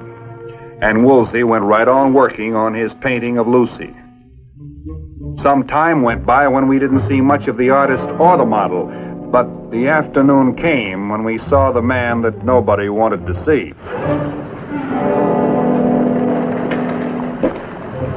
Maybe Boyd will be reasonable about the whole thing. After all, he is kind of his horse. Yeah, he is kind of animals. Howdy!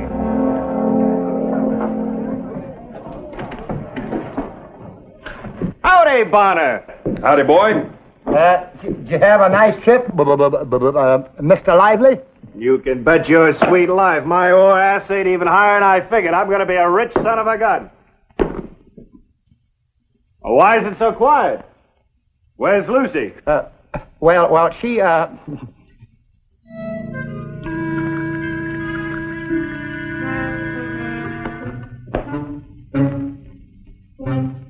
had a long, hot trip. I need sociability. Boyd, I'd like to talk to you. And I don't want you to get upset. What is it, Vince? What happened to my girl? Oh, nothing's wrong with her. She's out. Being painted. Great day in the morning. What color?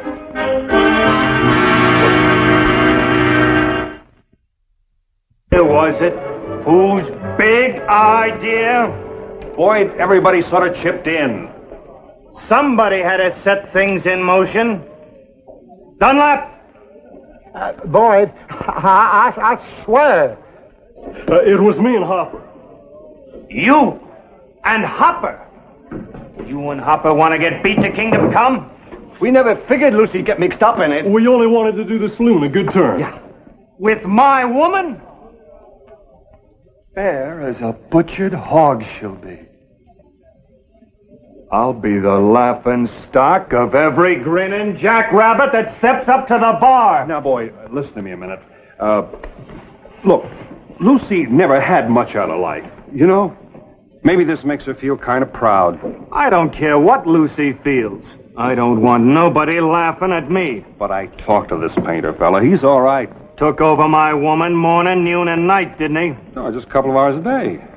That's long enough. He's down there studying her mighty careful, you can bet. Boyd, look, it's not that way at all. He explained the whole thing to me. Now, let's see if I can remember. Well, in the first place, this painting business has been going on a long time. Men been getting shot for it a long time, too. But you don't understand. It's been the custom in Europe for hundreds of years. Yeah? Sure. A couple of fellows got real famous for it. A fellow named Tishman, and Rubens, Quincy Rubens, I think. He's got some relatives down in Tombstone. What are you feeding me, Vint? Well, all I'm trying to tell you is, boy, don't get hot under the collar. With these old masters, it was a compliment to a lady. It meant that she had the nicest skin, the nicest everything. All right. Boyd, and this means that Lucy's been singled out for something special.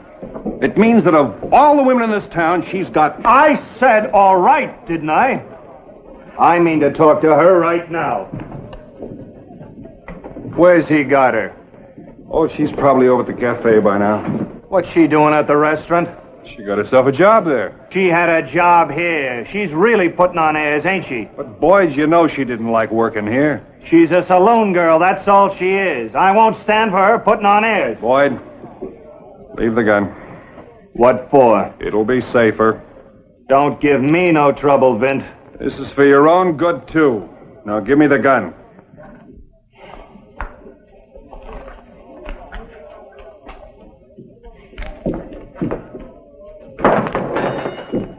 I'll go with you. I haven't done anything wrong. You expect me to believe that? Well, I'm telling you, and you'd better believe it. You're acting pretty high and mighty, ain't you? Nobody runs me, Boyd. Nobody. You're my girl. Well, you have a fine way of showing your appreciation, bragging about me all over town, taking me for granted. At least Stuart treats me like a lady. Stuart? He's a gentleman. Some gentlemen let you sit around all day without any clothes on. All right, boys, cut it out. Now, stay out of this, Vint. Look, don't start. It's all right, Vin. It's all right. He can't hurt me anymore. Now you get your carcass out of here and don't you ever bother me again. I'm gonna tear him apart.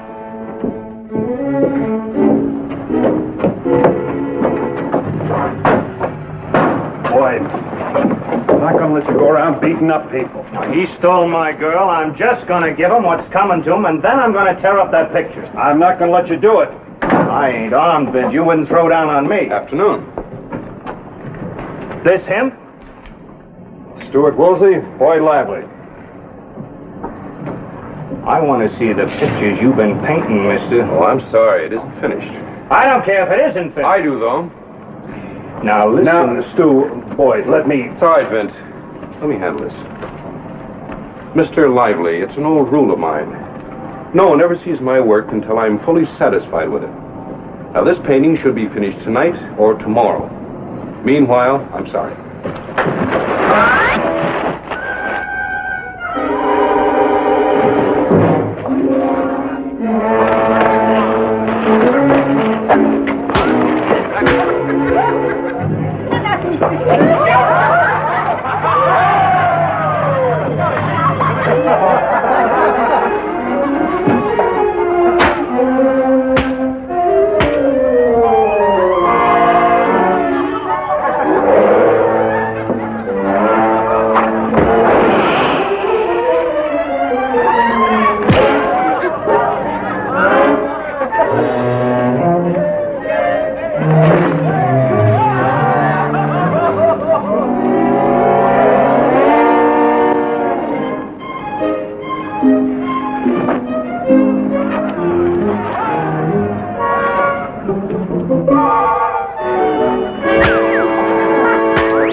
told you I can handle myself. You certainly can.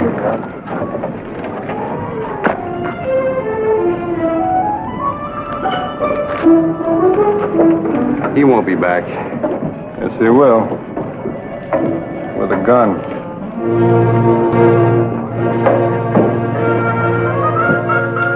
I can't force him.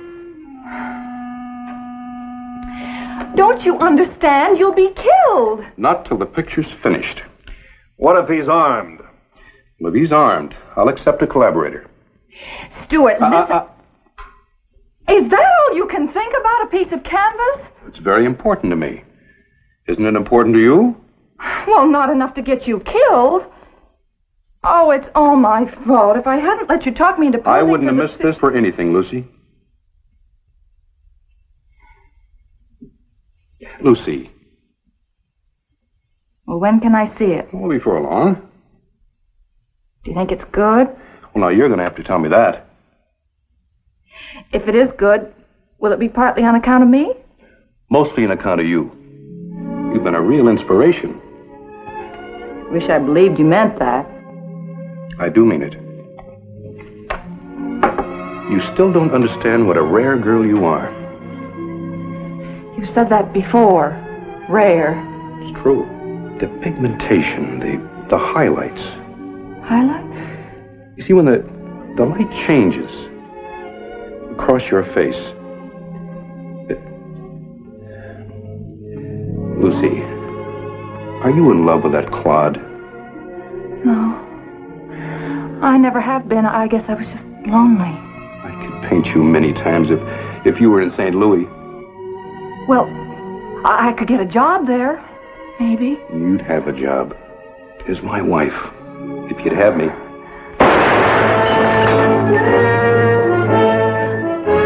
I'll be back.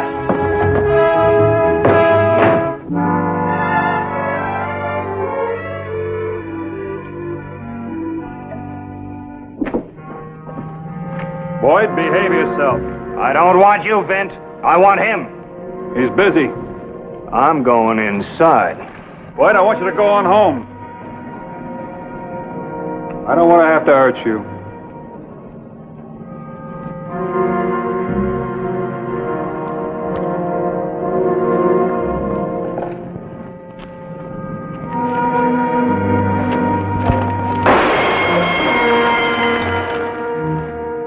Now, go on home.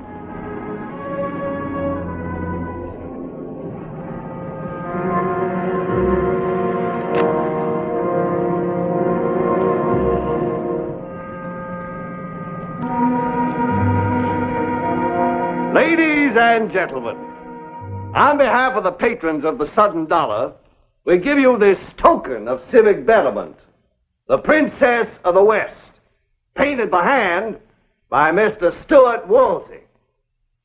Please draw the curtain.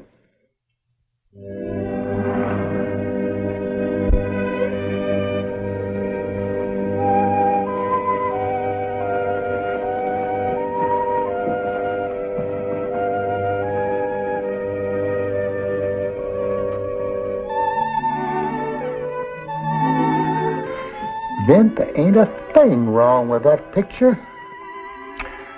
Kind of figured it might be that way. Well, my own mother could see it, and she's 92.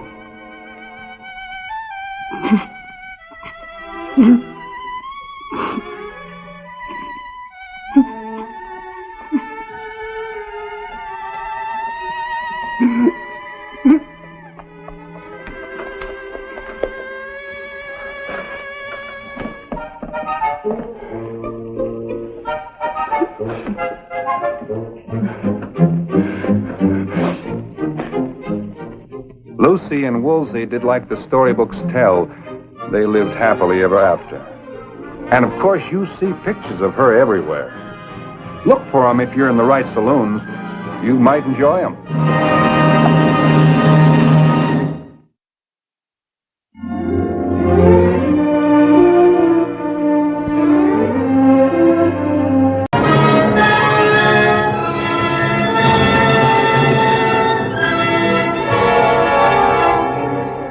raw, windy October day fast coming on toward night. It was plain that the winter snows weren't far away.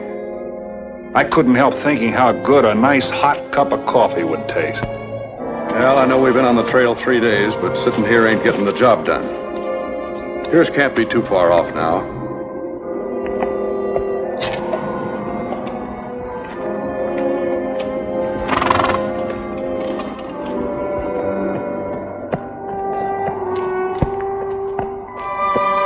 It's all right. Hello there, John. You're a long way from home. Hello, Vint. I might say the same about you. Want a cup of coffee? There's some hot. In this weather? You kidding? Didn't see anything of a rider in the past few hours, did you? It's kind of a lonely stretch of trail back there. I take it you mean a particular rider. Yes, Vint, he's particular. He's a killer. He don't kill for the reasons most men do. It's like he enjoys it. I've met that kind once or twice. Not like Matt Pierce, you haven't. He killed a whole family for a few dollars and a fresh horse. What? A whole family, Vint. At a little place a few miles out of Carlsberg. In all my life, I never saw anything like I saw at that little farm. I guess I never did meet that kind before. I figure since the bridge over Silver Canyon on the trail ahead's been washed out by all this rain we've been having, Pierce cut out south along the canyon. We'll catch up to him sometime tomorrow. Do you want me to ride with you, John? No, thanks. There is something you can do, Vint. Remember Melanie? Melanie? Of course I do. How is she? She's married, Vint. Lives on a little ranch not 2 miles from here, north along the canyon. She was one of the prettiest girls I ever knew. Did she make a good marriage? Why don't you stop by and say hello? I think she'd be glad to see you. You didn't answer my question. I reckon that's a hard question to answer, Vint. She might like the comfort of having you around in case we figured wrong and Matt Pierce is still hereabouts. Matter of fact, I was going to leave one of the men off there just in case. What's wrong with her husband? Well, we've got to be riding, Vint. The way them clouds are gathering, looks like the storm ain't over yet.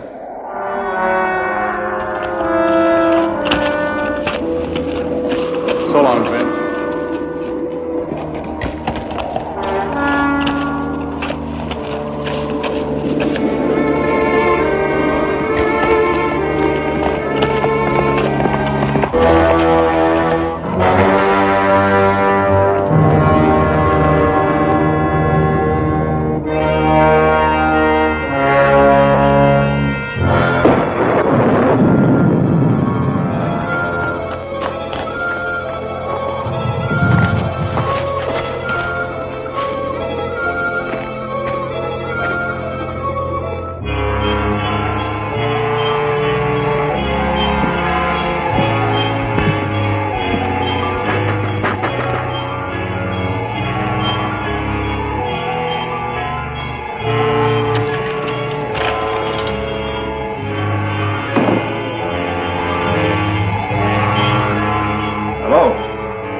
I'm looking for Melanie.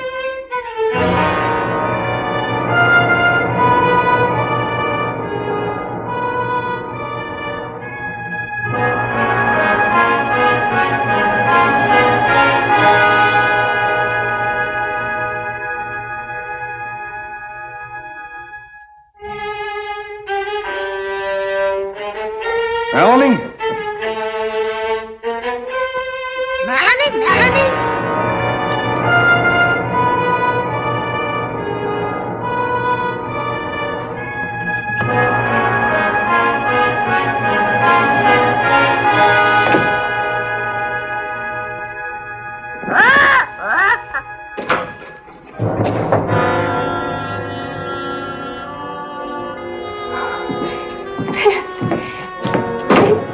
Why, what a surprise. Melanie.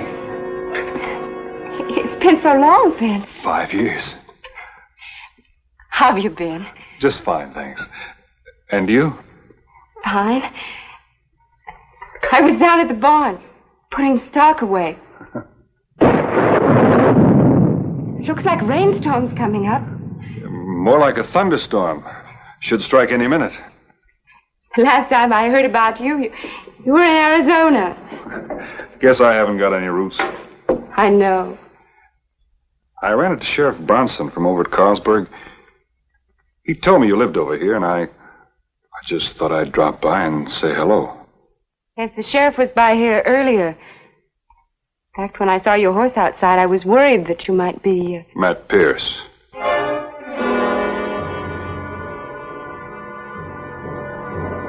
We don't have many visitors here. Jim and me. Would you like some supper? I can warm something. Yes, thank you. I am some hungry.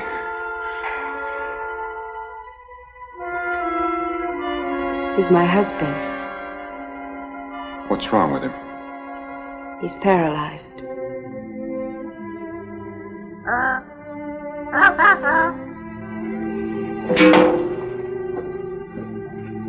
How do you manage here all alone? I have a hired hand. Old Josh. He went down at Eagle Cut this afternoon for supplies. Should be back pretty soon now. Melanie, does your husband know I'm here? In this room? Jim doesn't even know I'm in this room. Melanie? Melanie? Melanie! That's Eben. I guess the thunder scares him. He's not very smart. Melanie's the only word he ever learned. I can remember when they might have said that about me.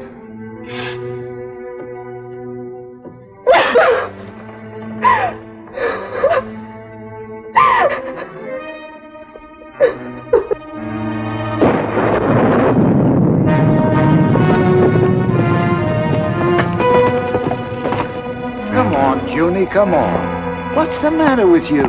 We're already late for supper.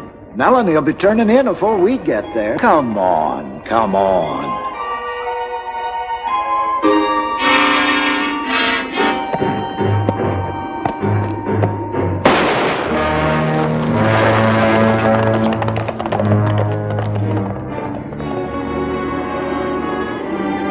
Oh, what?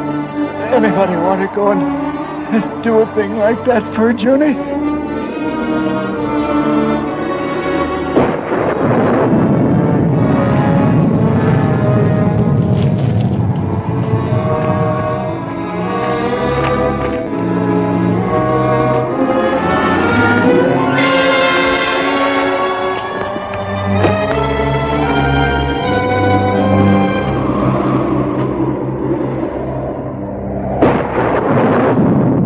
Hope you liked your dinner, Vint. There's nothing I like better than chicken and dumplings. Jim's favorite. Or it was.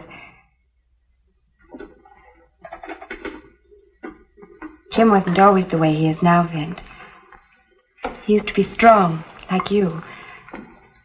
I guess after you left Carlsberg, I looked for a little bit of you in every man that I met. Melanie, you don't have to tell me anything you don't want to. I've got to tell somebody. All right. But you know how I used to be. I was very young when I knew you. And I guess I was pretty then. You still are. I guess I got too much attention. Including mine. Well, about 3 years ago, I met Jim. We fell in love right off. And he asked me to marry him. What did he do? He was foreman on a cattle ranch. This place was to be the start of our own little ranch.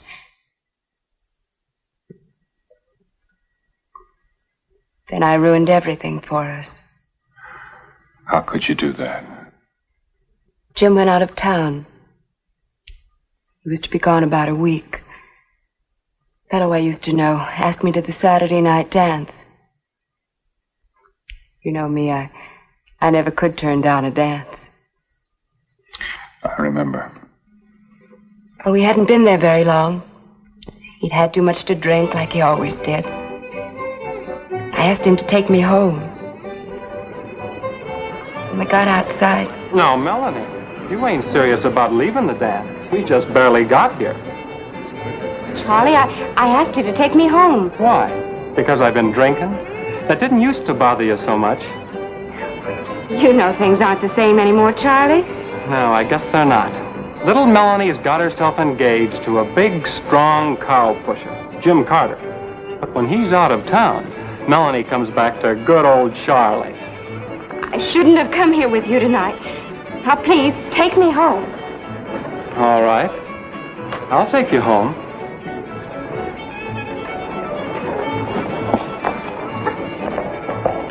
Melanie!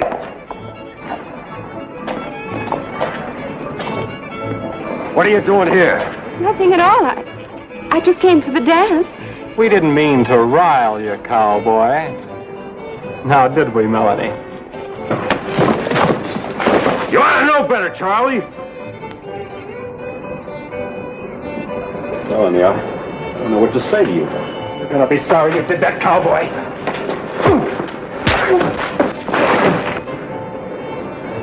I'm taking you home, Melanie. Look out, Jim!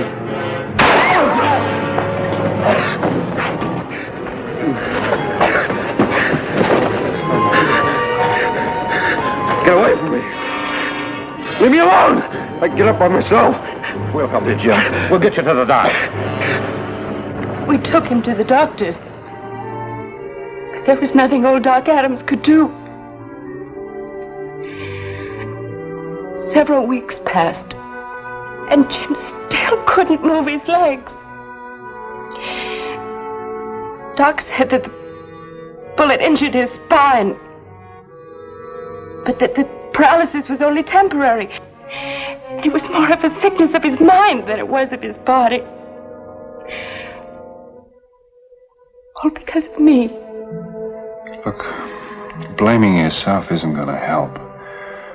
Maybe what you did was wrong, but certainly the penalty you're paying is too much. I thought maybe if I could prove to him that I really did love him, it would help. We were married in Carlsbad. About 2 years ago, came out here to live. Jim said I married him out of pity. Then he just stopped talking altogether. He hasn't said a word now in months. He just keeps staring as though he would die.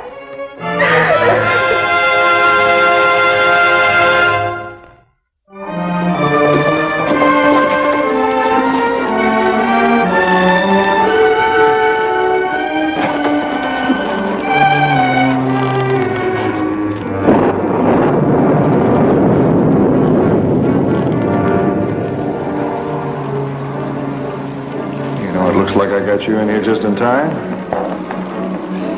Yeah, get your clothes off.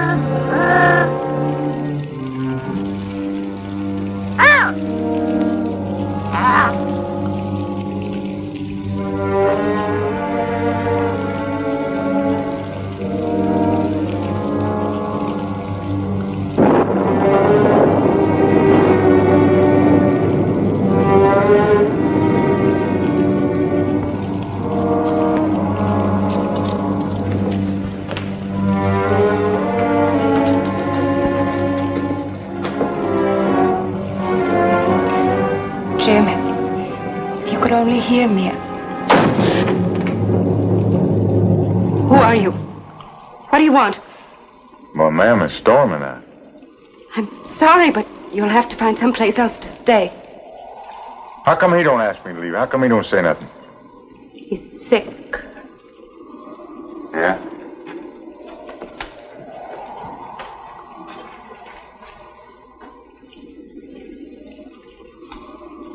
Sheriff was by here earlier, wasn't he? Yes, and he'll be back. He knows you're around. And I reckon you know who I am. Yes? Sheriff ain't coming back. I seen him cutting south along the canyon. Who's down in the barn? Somebody passing through. Yeah? What are you doing? I'm just gonna see how sick he really is. Get out of this house. How'd I know he wasn't just sitting there waiting for me to turn my back so he could jump me? He can't hurt you. Well, I know that, ma'am, now. I seen lots of men like him in the war. Men couldn't fight no more. They said killing made them sick in the head, that they weren't fit to kill no more. They's wrong. And I showed them how wrong they were. Any man can learn how to kill. I got my first man on my 15th birthday. That's quite a birthday present, wasn't it? Where you going? Oh, nowhere. I was just... Is he your man? Yes? Then you don't want to do nothing that'd force me to kill him, would you?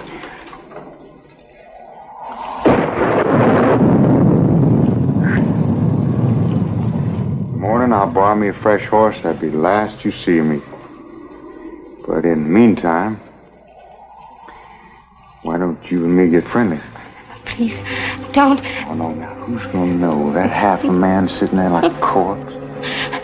Don't touch me. How long's it been since a real man kissed you? Don't touch me. If you... That's just what I intend to do. If you do, I'll scream and it'll come really hurt. Vint?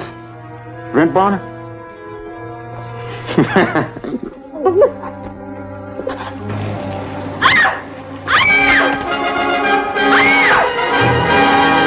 Don't you touch me again. That's what pretty girls like being kissed. Scream ought to bring Bonner running. You just stand right over here and keep quiet, and nobody will get hurt.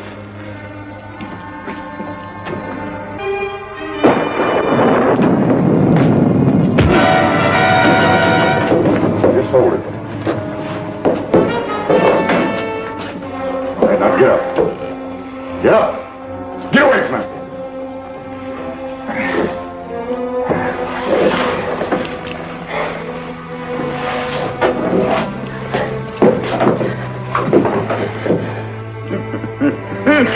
I heard of you, Bonner. But I heard you were smart. Maybe you ain't so smart, Bonner. Maybe you're right, Pierce. You heard of me too, huh? I guess everybody knows who I am. There's a posse not far from here. If you're smart, you'll get on your horse and make tracks. That's just what I aim to do come morning. And when that posse gets back, I'm gonna be long gone. What are your plans for us? Well, I thought I just might make you squirm a little bit. Matt Pierce is gonna make the great Vint Bonner squirm. Now, how'd you like that, Mr. Bonner? And then maybe we can sit down and you can tell me a whole bunch of lies about how fast you are with a gun. And then in the morning, I'm gonna kill you. Unless between now and then you can figure some way to get this rifle away from him.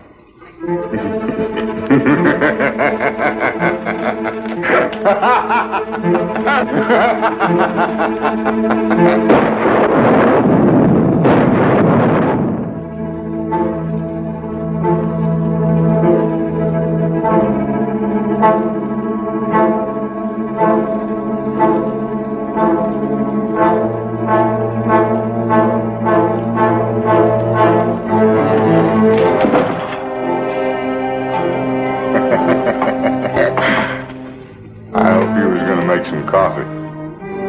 Yes, that's what I was going to do. Well, I like mine strong. How about you, Bonner?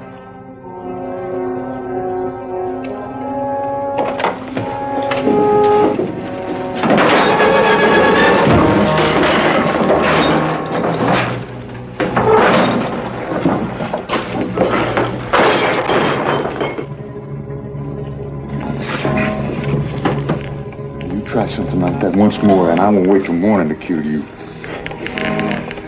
You better hold on to that rifle. Because I'm gonna take you apart. When that rain stops, I'm gone. You got from now to then. That girl must think a lot of you, Bonner, risking her life trying to get that gun to you.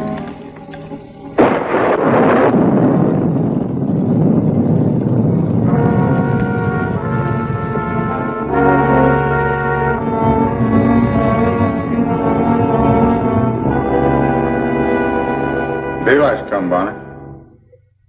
It's time for you and me to take a little walk. On your feet.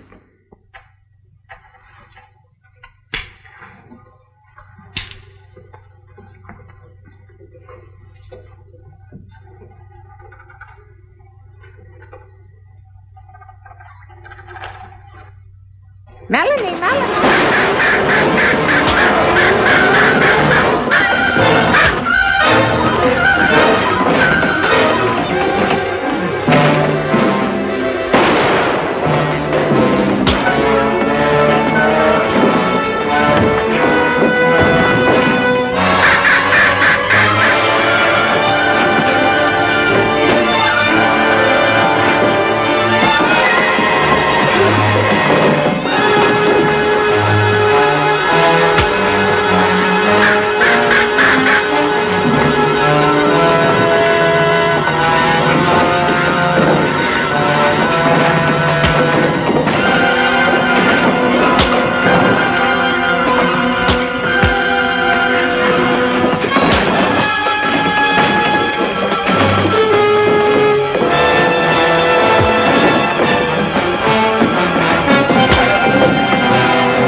Dead?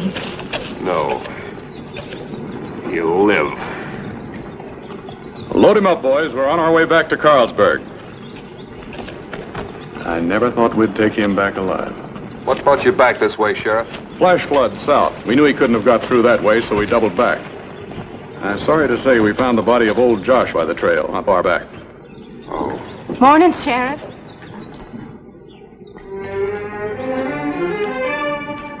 Ben, it looks like Jim's going to be all right now. Good morning, Melanie. Morning, Vint. Good morning, Jim. Sheriff? Melanie? See you around, Jim. Well, we got a long ride ahead of us. I guess we better move out. So long, Vint. And thanks. Thank you.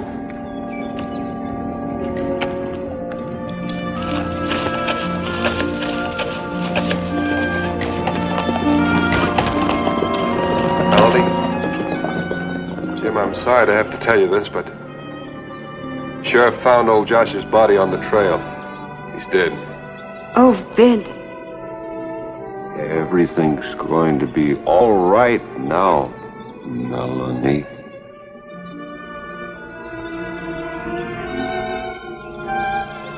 Bright day coming on. Does look like there's going to be sunshine.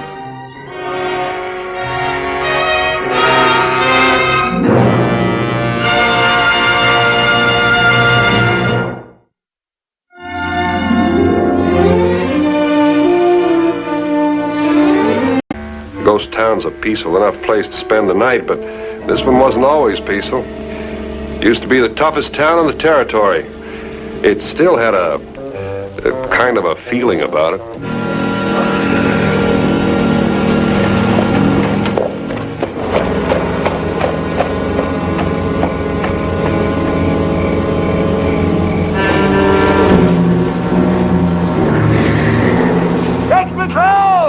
Where are you? For a moment, I thought the old town had come to life. That's silly.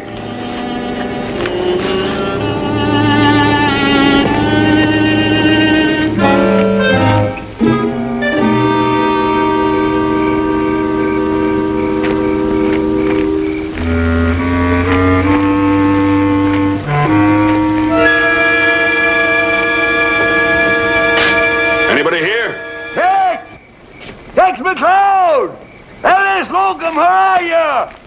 Who are you?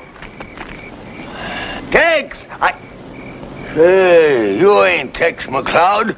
What's going on around here? Hold it right there. Young fella, a lot of good men have died pointing a gun at me. It's gonna stay pointed till I know who you are. I reckon you're new around here. You ask Ellie Slocum who I am. Or Rex. Or Frank Miller, they'll tell you. I'm sorry, old-timer. Tex McCloud's been dead for 9 years. Dead? That's right. Ellie Slocum. She hasn't been heard of since she broke out of jail some time ago, and Frank Miller got killed in a gunfight at Pawnee Falls, I think. Dead?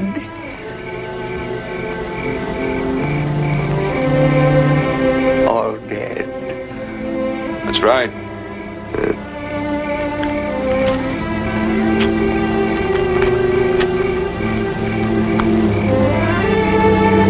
Who are you? My name's Matt Harper. I used to live here. Yes, indeedy. I'll tell you, this here was a bang-up town, too. A nice little town I ever lived in. That there was the finest saloon for 100 miles around. Yes, indeedy. When I rid into town just now, I kind of thought my eyes was fooling me. Then I started calling from old friends, and nobody answered. I heard you. And I suddenly realized I just an old man. Without nothing. No friends. Nowheres to go. I think I know you, Matt. Aren't you the one that served 10 years in prison for a bank robbery you didn't commit? Hey, I'd have served 110 if they'd caught me for the ones I did commit. You got any money? Mister, I'm flat on a pancake. You can't stay here. No, I reckon not. Tell me, what's your name? Vint Bonner. Vint. Tell me, Vint, how come this here town died like this? Water. They ran out. Most everybody moved to Medina. That's a town about 10 miles from here. Oh, Medina was never no great shakes. Had water, and it grew. I'm going that way in the morning. I'd be glad to have you along. Oh, it's mighty kind of you, Vint. Mighty kind. But I gotta have a little rest now. I'm plumb tuckered out. Come on over here.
Things in the sheriff's office.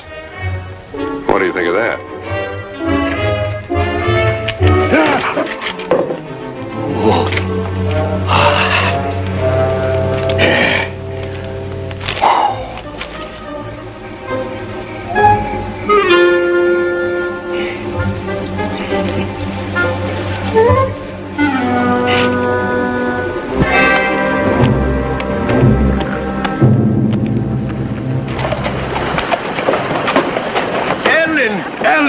Ellen Larkin. I'm going to call the sheriff. Well, you are Ellen Larkin, ain't you? Yes, but I don't know you. Matt! I'm Matt Harper. Matt! I'm sorry, miss, but this is Matt Harper. He used to live over in Pine Bluff a long time ago. Oh. You must mean my mother. Her name was Ellen, too.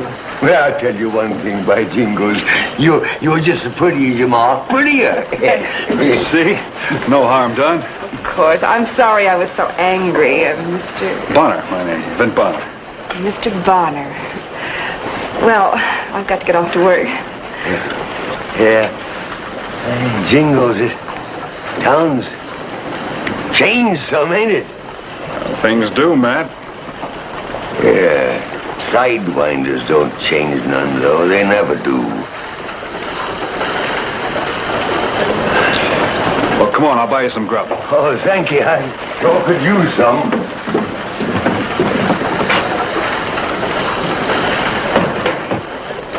Hello, Joe. Well, Bit Bonner. How you doing? Fine. How are things to running in? Well, not bad. We just shipped a fair-sized herd. I thought I'd come to town and spend a little money. Well, got plenty of ways of taking it here. What's on your mind, Vin? Say, Joe, do you remember Matt Harper? Say, you ain't run into that old goat, have you? Why? Well, I just got a notice here to be on the lookout for him. Well, I thought he was pardoned. Well, he was. But you listen to this.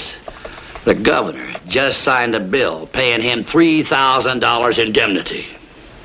He what? Wait till Matt hears that. I just rode up from Pine Bluff with him. Oh, you don't say. Well, I'll just wire him to send the papers here. Tell him drop in, will you, Vin? I'll do that. Don't reckon he'll give me any trouble, do you? Why should he? You know, he was the best man with nitroglycerin there ever was. Nitroglycerin, that's right powerful stuff, isn't it? Kind of looks like water. You know there wasn't a bank vault made that he couldn't blow? I reckon he's too old now. Yeah, let's hope so. $3,000, that's chicken feed. I lost that in a poker game once. Didn't take me 10 minutes. I don't know, Vint. I don't... You remember that there old saloon, Pine Bluff? Sure, I remember. Wasn't much, though. I'd like to buy it. What for? Nobody ever goes there. I know, but kind of a nice idea. I could hole up there and drink my own liquor and kind of hope that maybe some of the old timers drop in once in a while. Well, that sounds like a good idea to me. Hey, you know, when the man gets to be our age and time comes he wants to stop wandering, he wants to settle down, you know, stop roaming. Well, the nice thing about that is you could do it. Think so? Sure. Just take that money. What money? That money from the state, the $3,000. You ain't ever minded I'd take that money, are you? Well, why not? Why not? You locked me up for something I never done. A bank robbery I never done. If I was to take their darn money, I'd be admitting they were right. It'd be just the same as my forgiving them. And I ain't of a forgiving nature. I can keep that dang money. Look, Matt, you could buy the saloon with it. No, sir. The way I figure it, the state owes me a bank robbery. What you might say, one on the house. But, Matt... Now, Matt...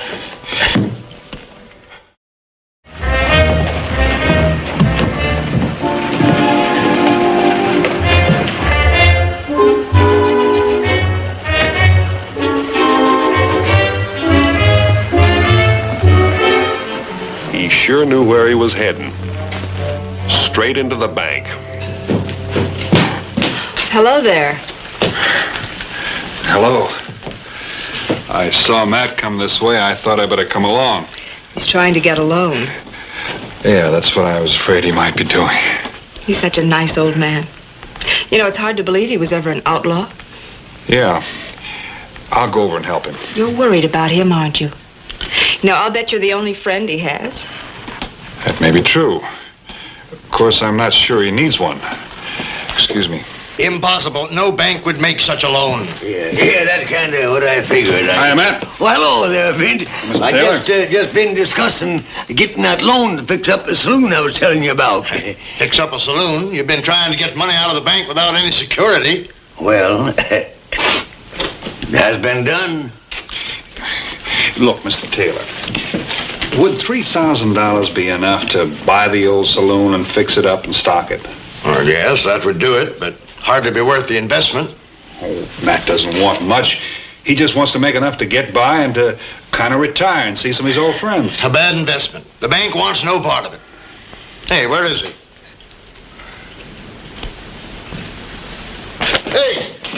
Hey, get away from my new safe. You know, years ago, I took me a dislike to bankers.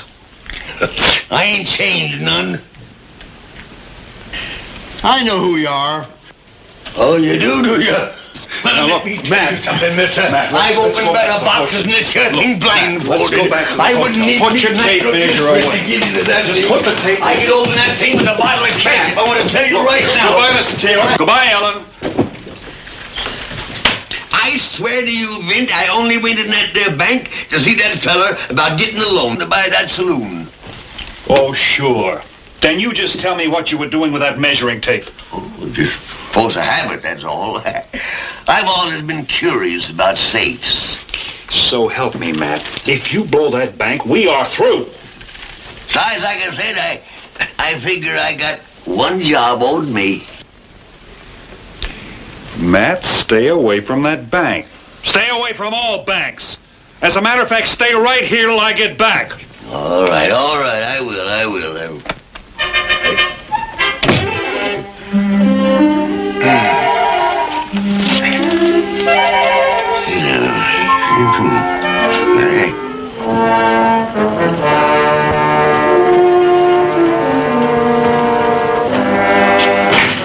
Matt behaving himself? Yeah, so far. Well, I wired away for the papers. Reckon they'll be here on the next stage. Good. Vince, you act like you're worried about Matt. Did you see those two men across the street? A tall one, kind of a blocky one. Hungry-looking Jaspers.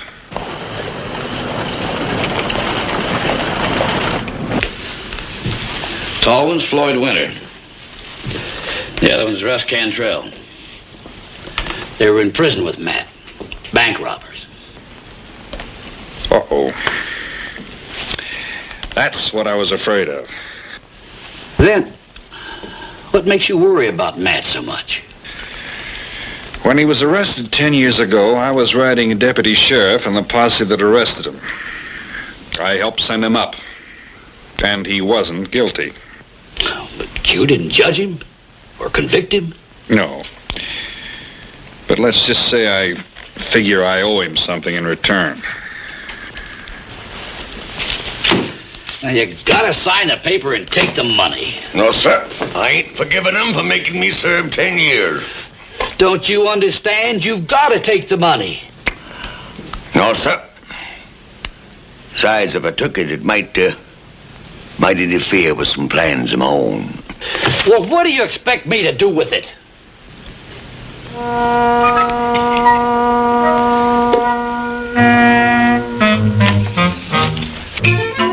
I don't know. But I ain't taking it off your hands. Come on, Vint, let's get out of here. Come on, Vint, doggone it.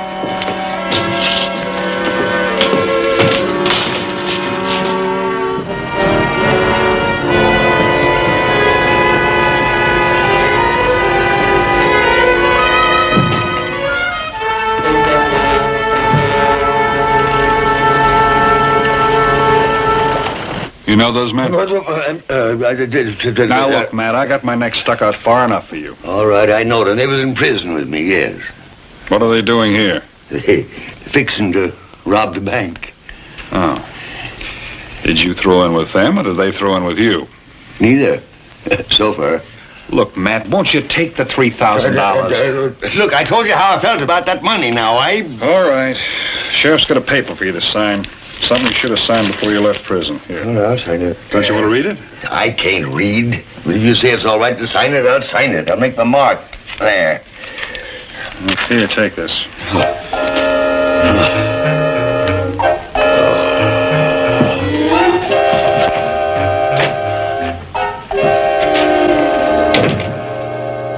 If you think I'm going to deliberately let Matt Harper rob the bank, you're out of your head. Mr. Taylor, simmer down here. Have a seat, will you?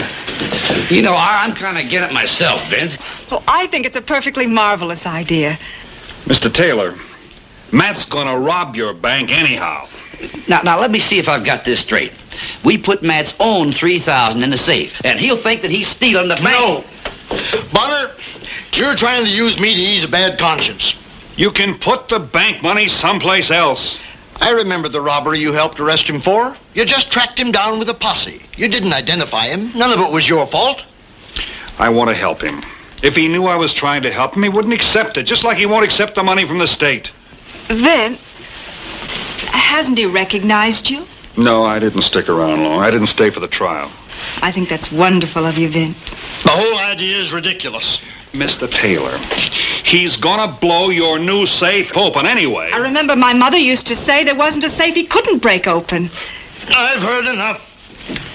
Well, you'll do it then? I won't have anything to do with it. If Matt blows my safe, I'll see that he goes back to prison again. And this time he'll never get out. You got me in an awful mess, Vince. Matt signed that paper. He's got to take the money. I'll talk to Taylor again in the morning. Vint, what about those two friends of Matt's? Russ and Floyd. Well, I don't know their names, but they've been watching the bank most of the day, and I thought maybe they'd be interested in helping, too. Mm-hmm. Yeah. Well, Ellen, I'll take you home now. Good night, Sheriff. Good night.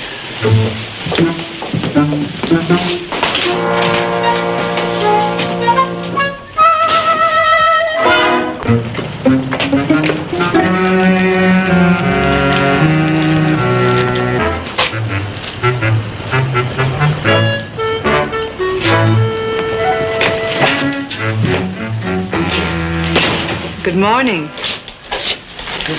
Good morning, Ellen. Has Matt been around? Why, no. How about his two friends? No, you're the first person to come in so far, Vint. I see. How was Mr. Taylor this morning? Grumpy, as usual. Well, I'll try again anyway. Morning, Mr. Taylor. I wanted to talk to you about that little scheme we went over last night. I said no, and I mean no. Don't say I didn't warn you.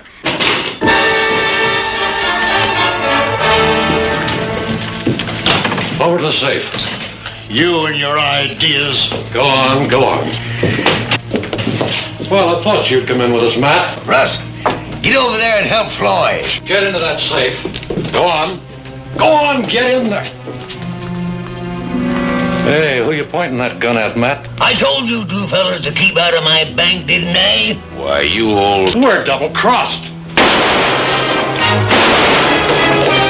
Ellen, get the sheriff. You young fools. You and your guns. You don't need a gun to rob a bank.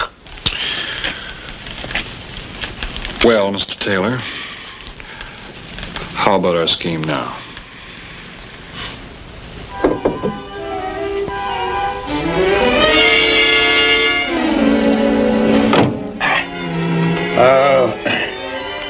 Vint, I think I'll take me a little ride to Pine Bluff. At night? Sure, horses can see in the dark.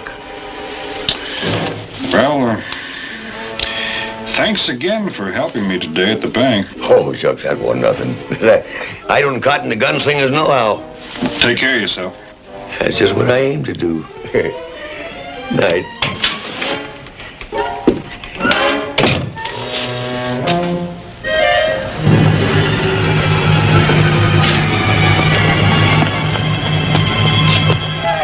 Working out, Vint? Last time I saw him, he was heading for the back door. Well, if he blows that, he'll make so much noise. Look, he said he could open this place with a bottle of ketchup. Just relax. Yeah. How soon? I don't know, but I think he has to drill a couple of holes first. But the safe ain't locked. Maybe he doesn't know that. Yeah, well, I guess you wouldn't expect him to know it ain't locked. Just be calm. Yeah. Hey, here comes Ellen and Mr. Taylor. Yeah, well, it's his bank. Come on. Come on. Get out of the way. Taylor, come on. Nothing yet? No, I think he just got through the back door. I still don't like it. Why, Mr. Taylor, the way Matt saved your bank this morning. He didn't fool me on that. He just wanted the bank to himself. There's a man in there robbing the bank, and we don't want him disturbed. That's right, so get out of here. Oh, there's a man in there robbing the bank, and they don't want him disturbed. Robbing the bank? Let's get the sheriff. I'm the sheriff. Get out of here. Go on. Oh, he's the sheriff, and there's a man robbing the bank. I don't want no more of this. Out. You can get out. Go on.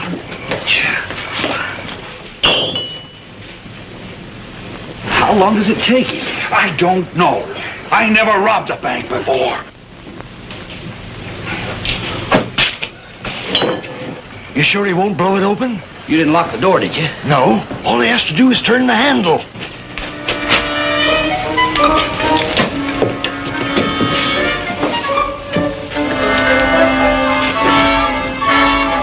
The thing to do is to be quiet, calm, and wait.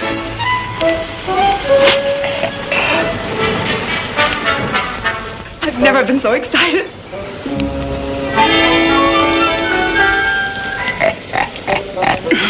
One on the house. I wish he'd hurry up. My wife gets mad when I'm late as this.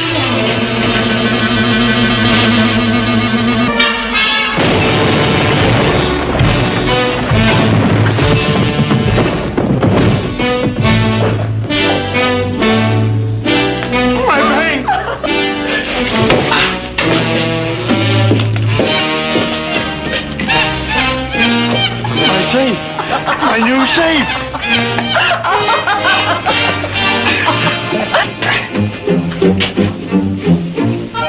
This doggone thing wasn't even locked. You can't trust them darn bankers. New safe. You can't trust the banker. One thing nowadays, when I want a drink, I won't have to ride all the way into Medina. There's a nice little place in a ghost town of Pine Bluff. I'm kind of looking forward to it.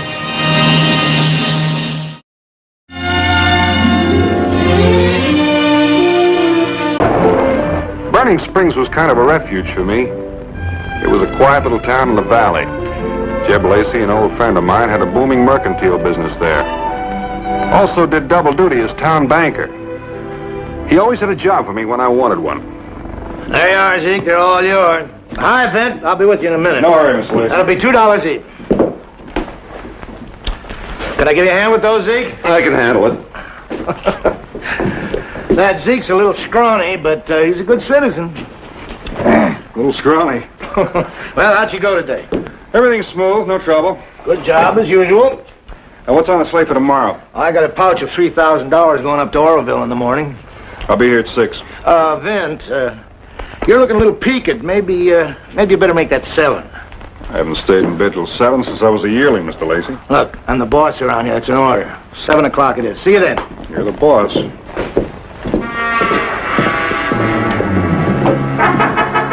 I'll mind it if you give me half a chance. Now, do be careful, old boy. It's genuine Morocco, you know. Look, mister, I got a schedule to make, so don't give me any fancy names. Well, it's brown leather with gold finishings. Quite good looking, if I do say so myself. It was a going-away gift from my great-uncle Percy Cadwallader. A favorite valise from a favorite great-uncle. Now, I wouldn't want to lose it. Look over there somewhere, won't you? Is this it? Ah, you found it, old man. Good for you. Great-uncle Percy simply would have been crushed if I'd lost it. Now, do be careful in handing it down. I say, old boy, is my cravat crooked? No, I was just waiting to get by. Oh, I am taking more room than I should. You will forgive me, I'm sure. Sure. I say, you seem a decent enough fellow. Could you direct me to the best hotel in town? This is it. I'm staying here. Yes, I have noticed accommodations here in Western America are a bit skimpy. But be that as it may, one must make do is my motto. Sure. Do you mind if I tag along? No, come along. I say, could I trouble you again? Is there a pub anywhere about? Pub? Oh, a pub, dear boy, is a place to get a nip of brandy and the like.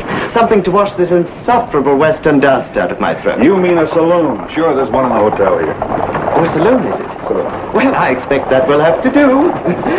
Would you take that one, please? Thank you.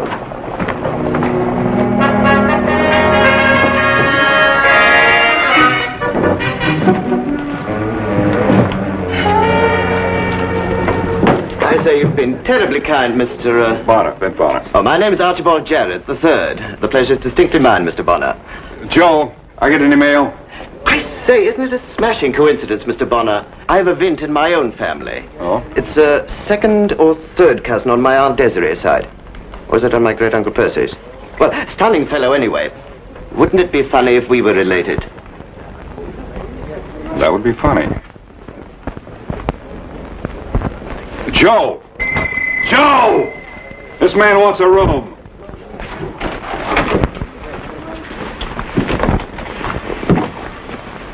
Hold on a minute, Mr. Bonner. Why not allow me to buy you a snifter of brandy? It's amazingly good for the complexion, you know. I could use a drink. That's right. After all, where else do we have to go? I'll cheer up this grouchy old man, and then I'll meet you in the bar. Why don't you run on ahead? Now, where do you want me to sign this little book? Thank you.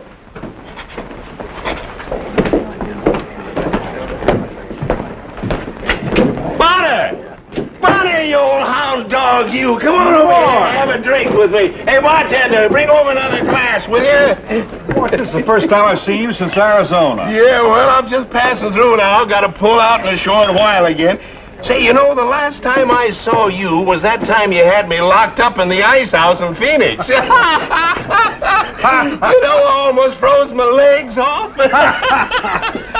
Well, look, Mort, if you wouldn't play jokes on your friends, they wouldn't have to play them back on you. You know why I left you in the ice house? You took half the powder out of my cartridges the afternoon of the turkey shoot. And those boys that bet the $500 on me to win were pretty mad.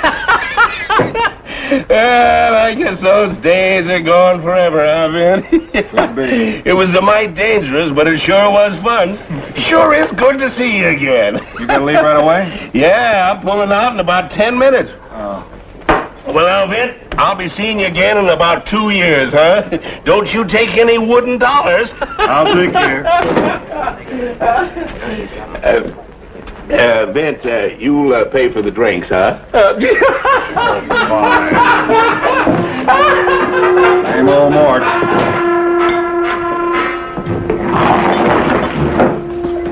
Fascinating. Such dexterity. But forgive me, Mr. Bonner, I've changed the subject, momentarily taken with a bit of your local color.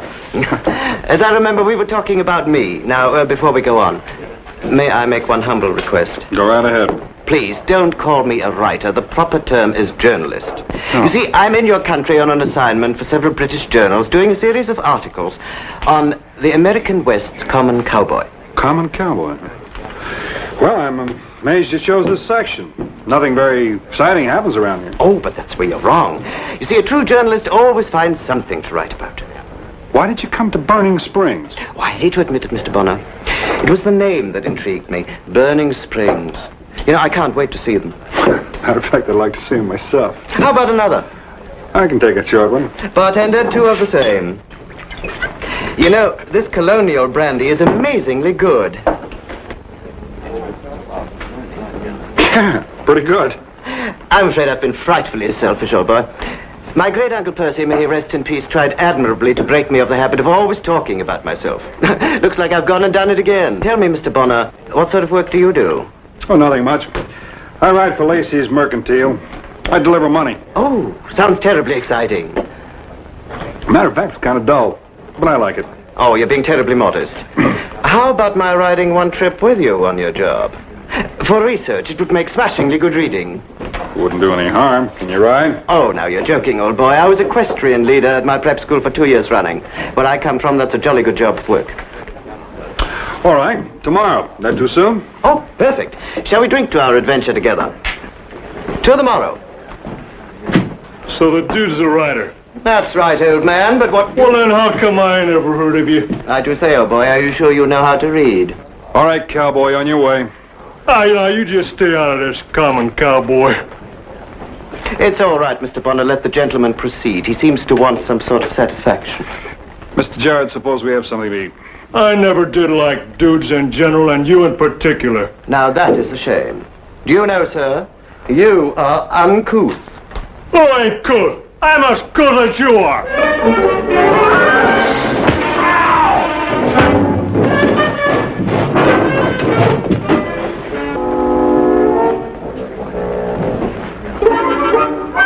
Thank you very much, Mr. Bonner, but it really wasn't necessary for you to intercede. You see, one must always have the means to defend oneself if the occasion should arise. Now, shall we have a bite of supper? Exercise always did give me an appetite. I see. Well, sit down right over here. Thank you. You know, for a stranger in our country, you take care of yourself pretty well. Oh, think nothing of it, old boy. Think nothing of it at all. Now, what's on the menu for tonight? Buffalo steaks, I think.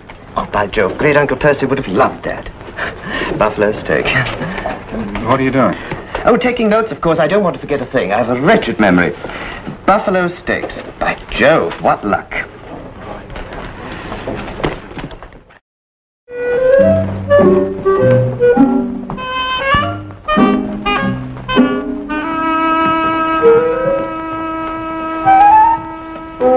Good morning, Mr. Bonner. Looking for me, I trust? Matter of fact, I was.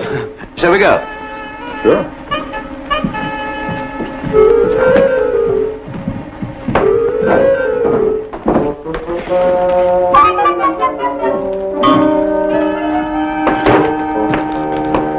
Morning, Mr. Lacey. Oh, hi, Vic. You all ready to go? Already, this is Mr. Jarrett. He's a friend of mine. Oh, what's your pleasure, Mr. Jared? Chewing tobacco? Oh, no, I'm afraid not. Mr. Jarrett is a writer, a journalist from England. He's doing some research on the West. I told him I was taking some money to Arleville today. Vince been kind enough to let me come along. If it's all right with you, Mr. Lacey. Well, I guess so. There's over $3,000 in this pouch. A little company might come in handy. $3,000 seems a frightful sum to leave lying about. That's why I'm sending it up to Orville. They got a good, strong bank up there. And with Vint taking it, I know it'll get there. You have a wonderful faith in human nature, Mr. Lacey. I must remember that. And let's move. $3,000. Harlan? Got my horse? Here he is, Mr. Bonner. He's all ready for you. Good. Bring that horse for Mr. Jarrett out, too. We got one that's rested up real good, sir. I say, that's a cumbersome-looking contraption. You don't suppose they'd have an English saddle anywhere about? Oh, I haven't heard of an English saddle in this territory. Here he is right here, sir. No, I suppose they don't have one. Do you suppose you could give me a leg up English style? Let's try anything once.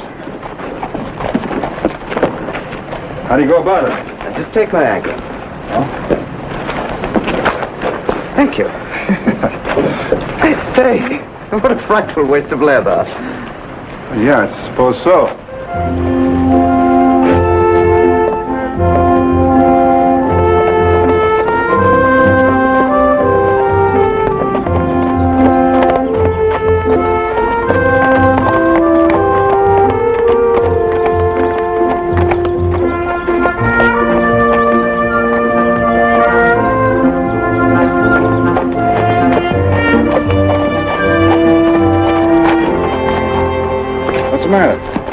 I do believe we're being followed. Oh, there's a bend up ahead. Straight stretch afterwards. We'll lose them there. Do you suppose they could be after the money? We aren't going to wait around and ask them.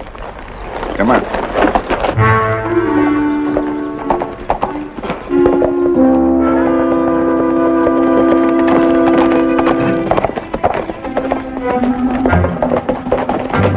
Hold it! If I was you, I'd look around before I get any ID. If you behave yourself, there'll be no need for guns. Now unbuckle that belt real easy and let it drop.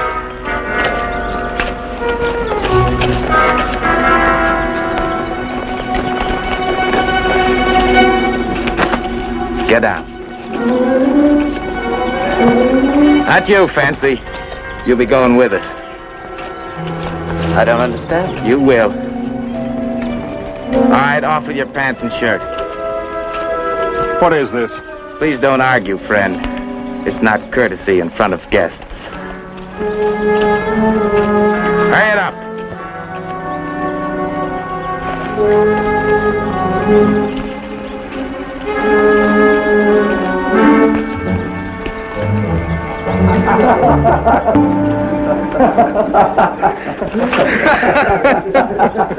Man just don't look right without his hat.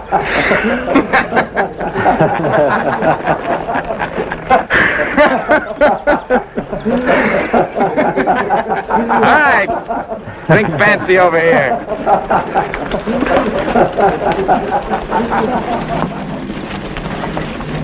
Have a nice stroll, mister.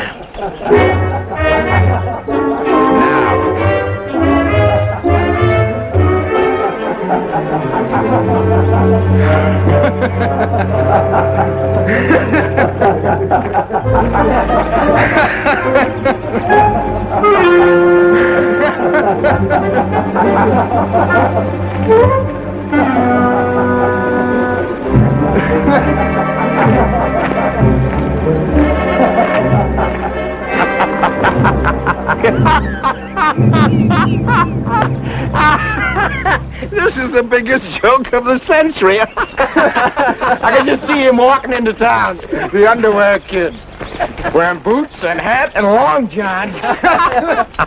I'd say your plan has been a smashing success. A smashing success. You were perfect, Jared. What would your Uncle Percy say if he saw you now, huh? Please, Mr. Askins, my great Uncle Percy is no laughing matter. Nevertheless, I dare say he would be quite proud.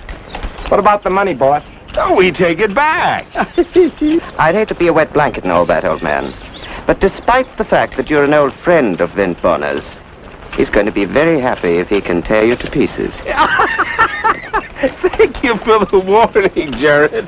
But you know, I couldn't have pulled this off without your help. I wouldn't be surprised if he was saving a few licks for the English. Well, come on, fellas, we better get back to town.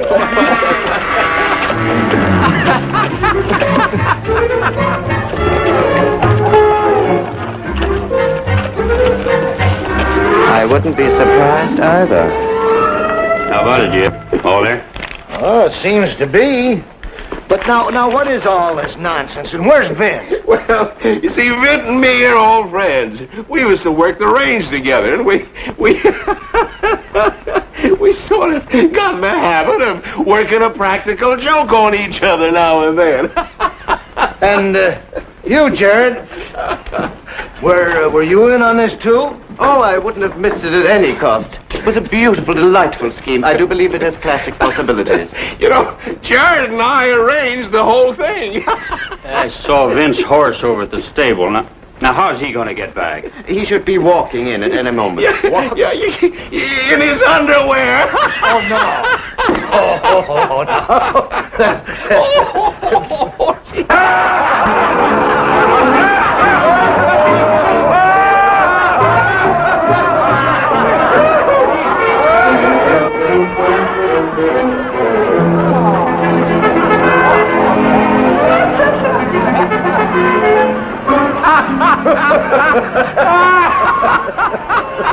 Mr. Lacey, I was robbed. Mr. Haskins here brought the money in, Vince. 4 men. They had 2 shotguns and 2... Mr. Who? Mort Haskins here. He says he's no friend of yours. He planned the whole thing. Now, don't be a bad sport, Vint. I can remember the time you had me locked up in that slaughterhouse in Kansas City overnight. Those hogs got a little potent before the night was over. Who are you, mister? Oh, it's me, Mort. You gotta remember. What's the matter with you, Vint? Can't you take a joke anymore? You gotta admit it was a pretty good one. Come on inside and get your clothes. I don't know you from Adam. All I know is if you brought that money in, you had something to do with a robbery. That's up to the sheriff here. Who's that English dude, anyway? The money. I left the money right here. Are you sure? This, gentlemen, is what I believe you call a holdup. Will you join your friends, Mr. Bonner? I hope you're not as foolish a man as you look right now. Don't worry, Mr. Lacey. I shall take very good care of your money. Now, gentlemen, I would hate to be the cause of any violence. Would you kindly remove your guns and place them somewhere out of reach? The joke's over, Jared. We've had our laugh. The guns!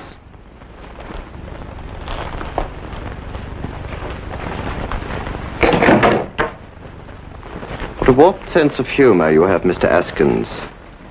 Haven't you noticed? The joke's just begun. And I really am a very excellent shot, even with this cumbersome weapon. I hope you don't make me prove it. Oh, just a minute.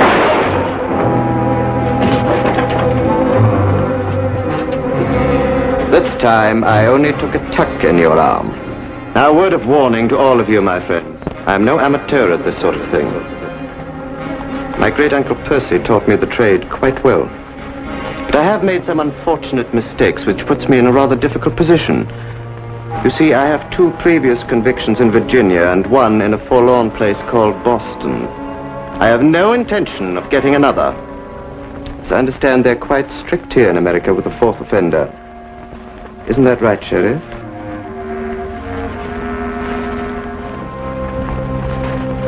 Now, don't be such a bore, Sheriff. It isn't as if I were taking any of your money. You have no reason to be sullen. Believe me, Vint, I didn't know what he was. You sure pick up with the darndest friends.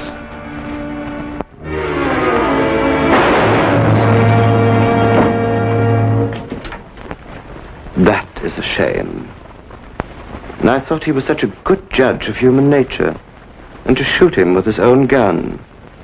I must enlist your aid once more, Mr. Bonner. I'm sure you won't mind this last time. What about Lacey? An admirable thought. He is not that badly hurt that he couldn't wait a moment while I make an appropriate exit. Would you kindly incapacitate our friends? You must admit it would save further unpleasantries. I do so detest bloodletting. Would you gentlemen mind standing back to back?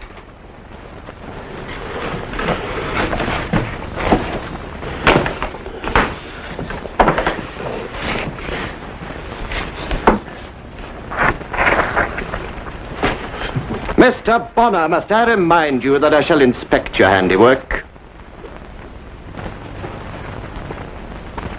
Surely an accomplished cowboy like you can do better than that.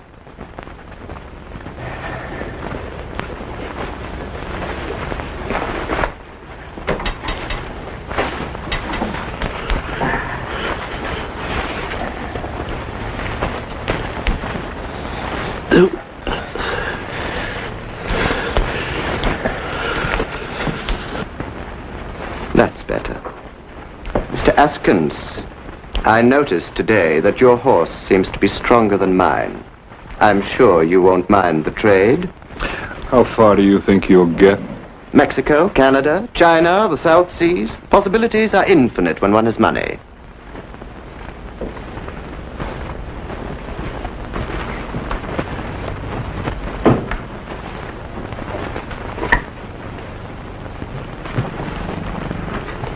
After you, Mr. Bonner.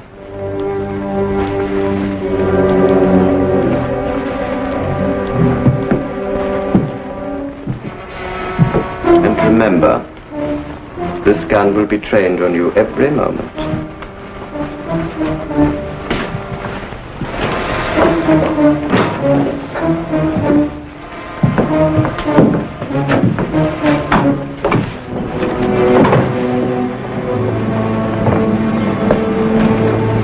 One more favor, Mr. Bonner, and I'll trouble you no longer.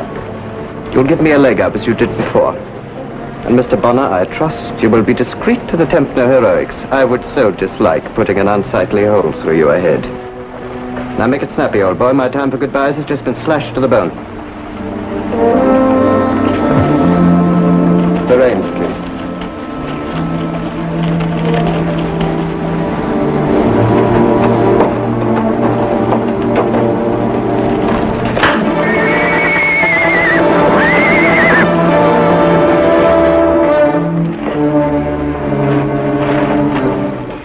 How much do you suppose he could get? Well, after all, he did commit the robbery. And he instigated the whole thing, too. Well, now, wait a minute, Vin. Let me see. Attempted robbery. That's 5 years. Oh, 5. Possession of stolen goods. Another 2 years, maybe. 7. Oh, that's 7. Harboring a known fugitive. 3 more years. 10 years? Could amount to a tidy sum. No, look here, Sheriff. You listen to me. I don't know. I never had it. This fellow, I Chap, have you no consideration at all? After all, we were caught rather red-handed, as the saying goes. You stay out of this! You... I find it hard to believe that he's the criminal type. Some men start late in life, you know. We still got to hold him till a circuit judge gets here next month. Mom, Vince, you can't leave me alone in this jail. See what you mean.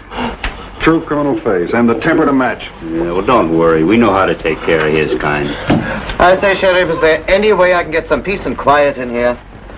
You think your Uncle Percy will bail you out? You couldn't very well do that, old boy. Dead, you know. Hanged him 8 years ago in London for murder. Messy old man. Always used the razor. Oh, well. Well, Mort. Goodbye.